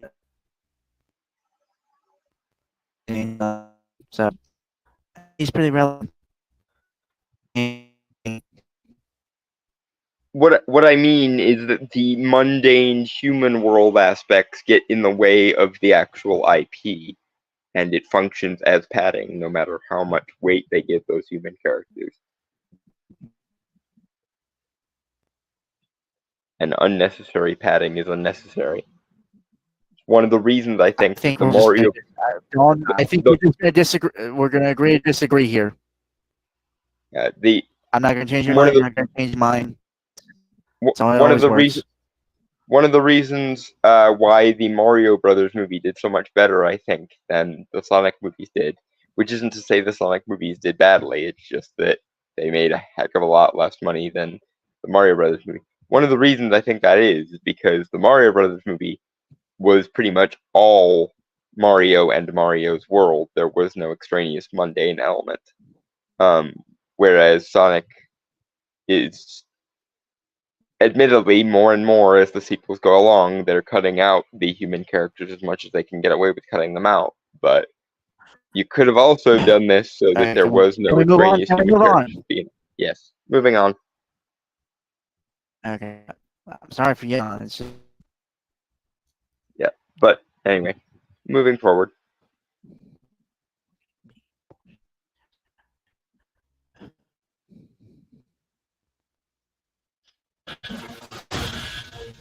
High-level security. And we need Team Sonic to. Project Shadow is far beyond anything we've ever encountered.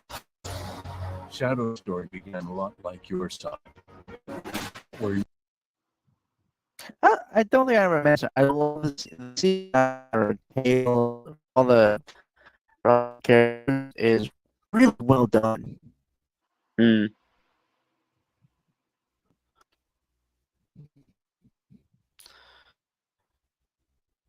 I almost want to say it's on par with Detective Pikachu. Yeah, it's definitely in that ballpark, and it's all the more impressive when you can. It's all the more impressive when you consider that they had to essentially redesign it for the first movie, and he's gone again. I figured that was gonna happen because he was starting to robot, but yeah, it's especially impressive. Not only that they had to restructure the entire design in like 6 months when they pushed the movie back, but also that they were willing to, and that's why I think so many people have such fond memories or such fond opinions of the Sonic movies, even when the first movie was kind of in the same ballpark as the Smurfs or um, the Alvin and the Chipmunks movies, um, and obviously even more so now that it's leaning away from the mundane stuff and towards the game oriented stuff. Also, welcome back, Brainstormer.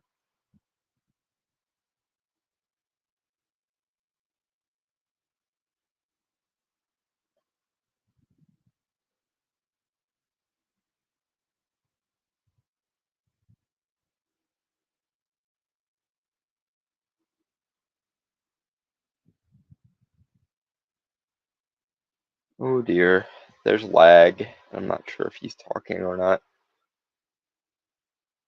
Let me pop out and pop back in. Let me see if that helps.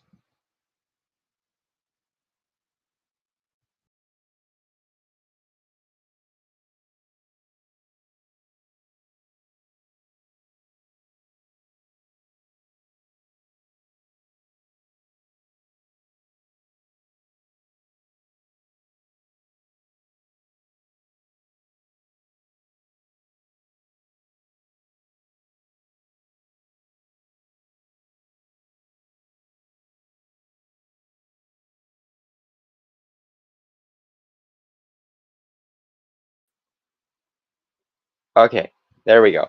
Technical difficulties surmounted.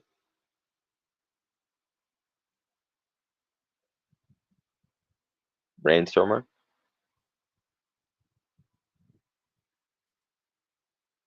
And his audio is dead. Oh shit! Sorry, I, I muted my by accident. Okay, I was just making sure it wasn't part of the technical difficulties. Anyway, back to the trailer. Thought that here. I look down and I see it's red. Ah. Okay. Yeah, but man, it's being. Mm-hmm. You're roboting also. It's not super I bad, can't. but I you're can't. roboting a bit. And he's dead again. And while we're waiting for the digital necromancy, I'm not really sure how to fill the dead air, because I already talked about the part of the trailer that we had touched on. But for the record, this is why I tried to kind of move the Crow topic somewhat along, because I figured the longer we wait, the more likely it is going to result in technical difficulties. And unfortunately, I don't like being right. We indeed did hit the wall of technical difficulties.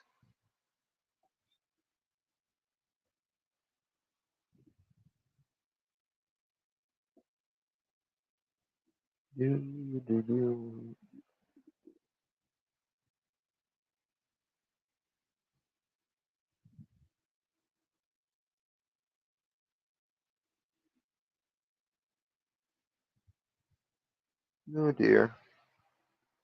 How to fill the air? There are no new comments, I don't think.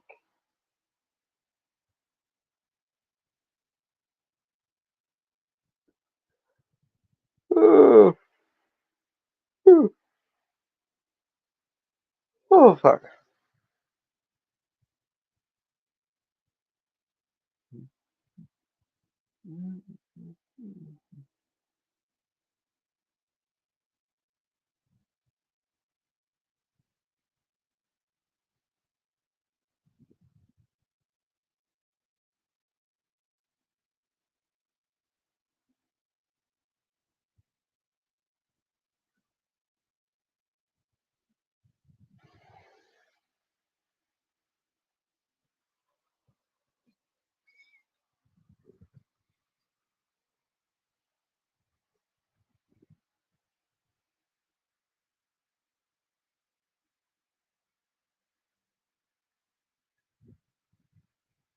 Oh my.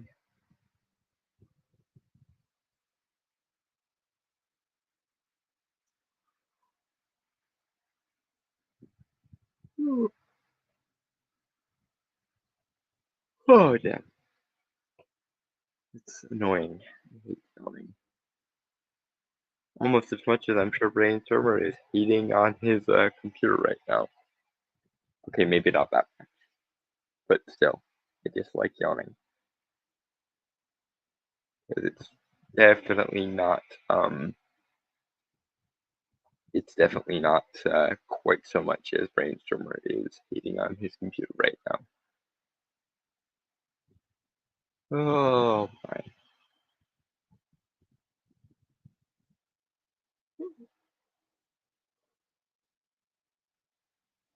Oh, oh dear.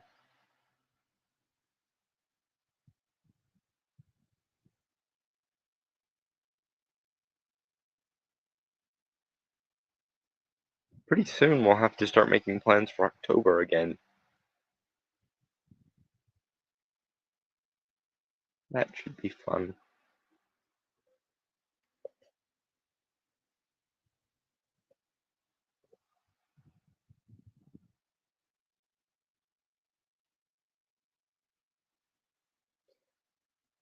Appreciate it, Jonah. Appreciate that you're lurking. It's just that I need a topic or something to fill the dead air with while Brainstormer reboots again.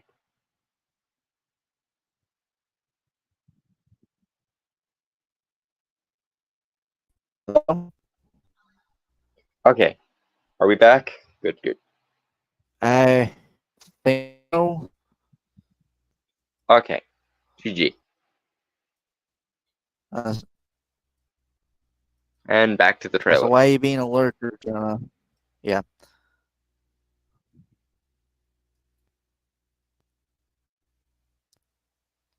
Okay. There we go. Mm-hmm. Come on.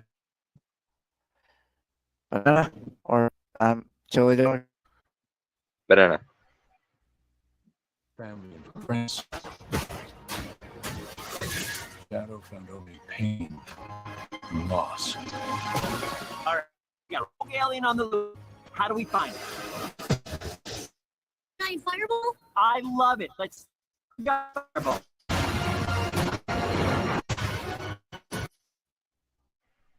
But his sense of humor in these movies is pretty on point as well.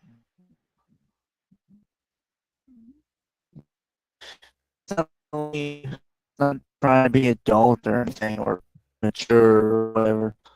Mm-hmm. Yeah, like I respect that. I mean, it's a kids movie, but it's not It's not childish. lowest. It's not lowest common denominator. And like I it's said, still they mature, keep. like it has. I mean, like, you know what I mean? Like, And he's gone again. Mother of all fuckers. We might have to actually just call it soon. I'm gonna give him like one more shot at this, and if we don't get to the trailer, we will just have to shove it in the next week pile. And yes, there is a next week pile already because there was enough happening this week that I felt like it was worthy to discuss that we had to split stuff between this week and next week. So perhaps in addition to the Acolyte stuff and Concord stuff that we are planning on covering next week, there might also be the Sonic trailer if we can't get through this. Because it does not seem like Brainstormer's internet wants to cooperate all of a sudden. We had a good streak of not being interrupted by technical difficulties. It did not last, however.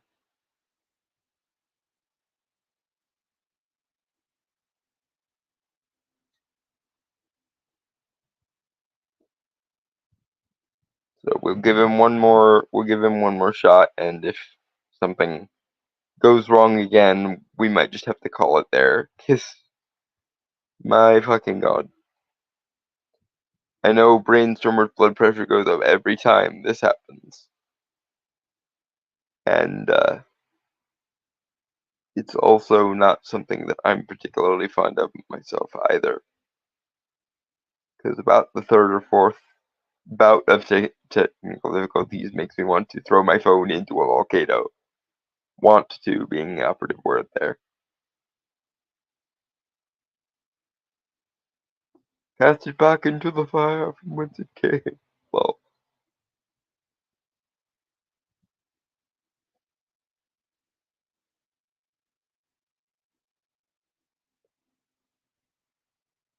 speaking of which, Rings of Power is starting up again soon. That should be, air quotes, fun to deal with.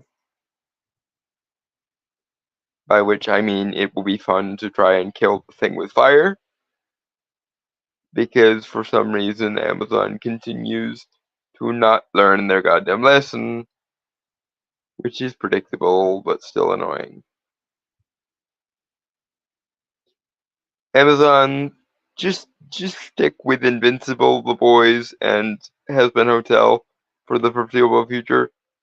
Those three things alone are good enough that you can keep milking them for the foreseeable future.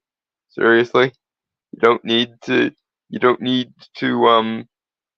defile Tolkien's grave and legacy for all the world to see. It's like that kind of necrophilia might be your fetish, Amazon, but you don't need to share your fetishes with the world, my dears.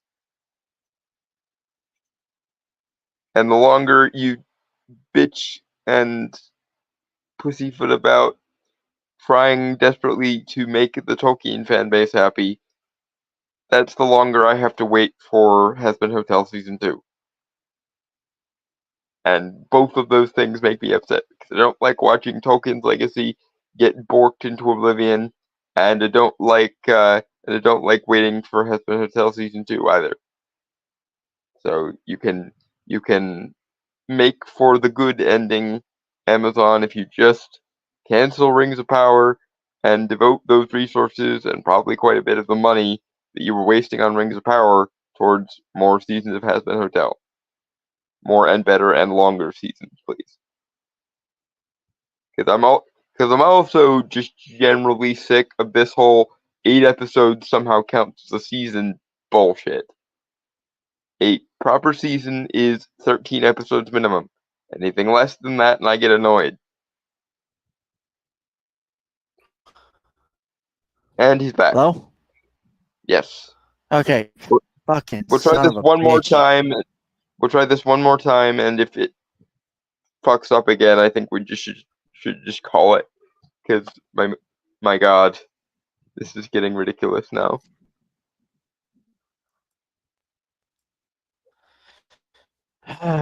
Okay, give me 1 second to set up video again, because I'll be honest, I don't know if it might have been the issue that I had it open before,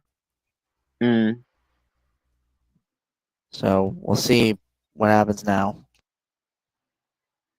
Mm-hmm.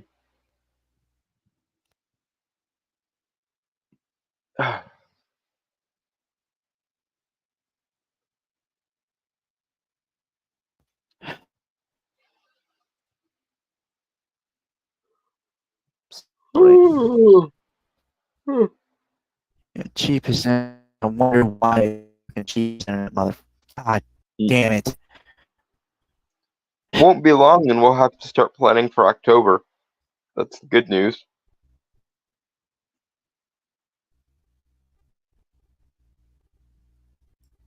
Got a little bit over a month. Internet. Come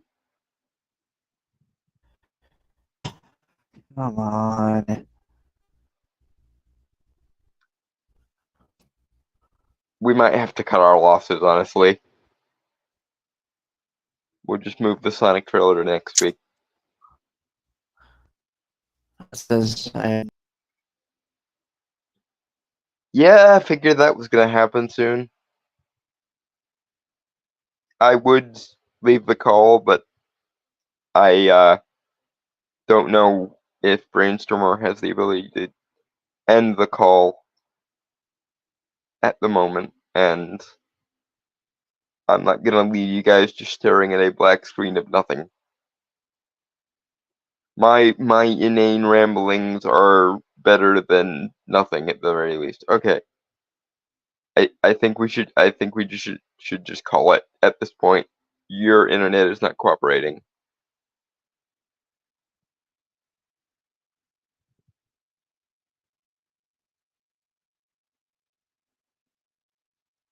Okay, yeah. So hopefully next week will be fucking better. Mm-hmm. With that, folks, I want to say goodbye. Adios, aloha, arigato, sayonara, peace, cheers, and Shalom and fuck off while Brainstormer fixes his computer. Lol. Bye.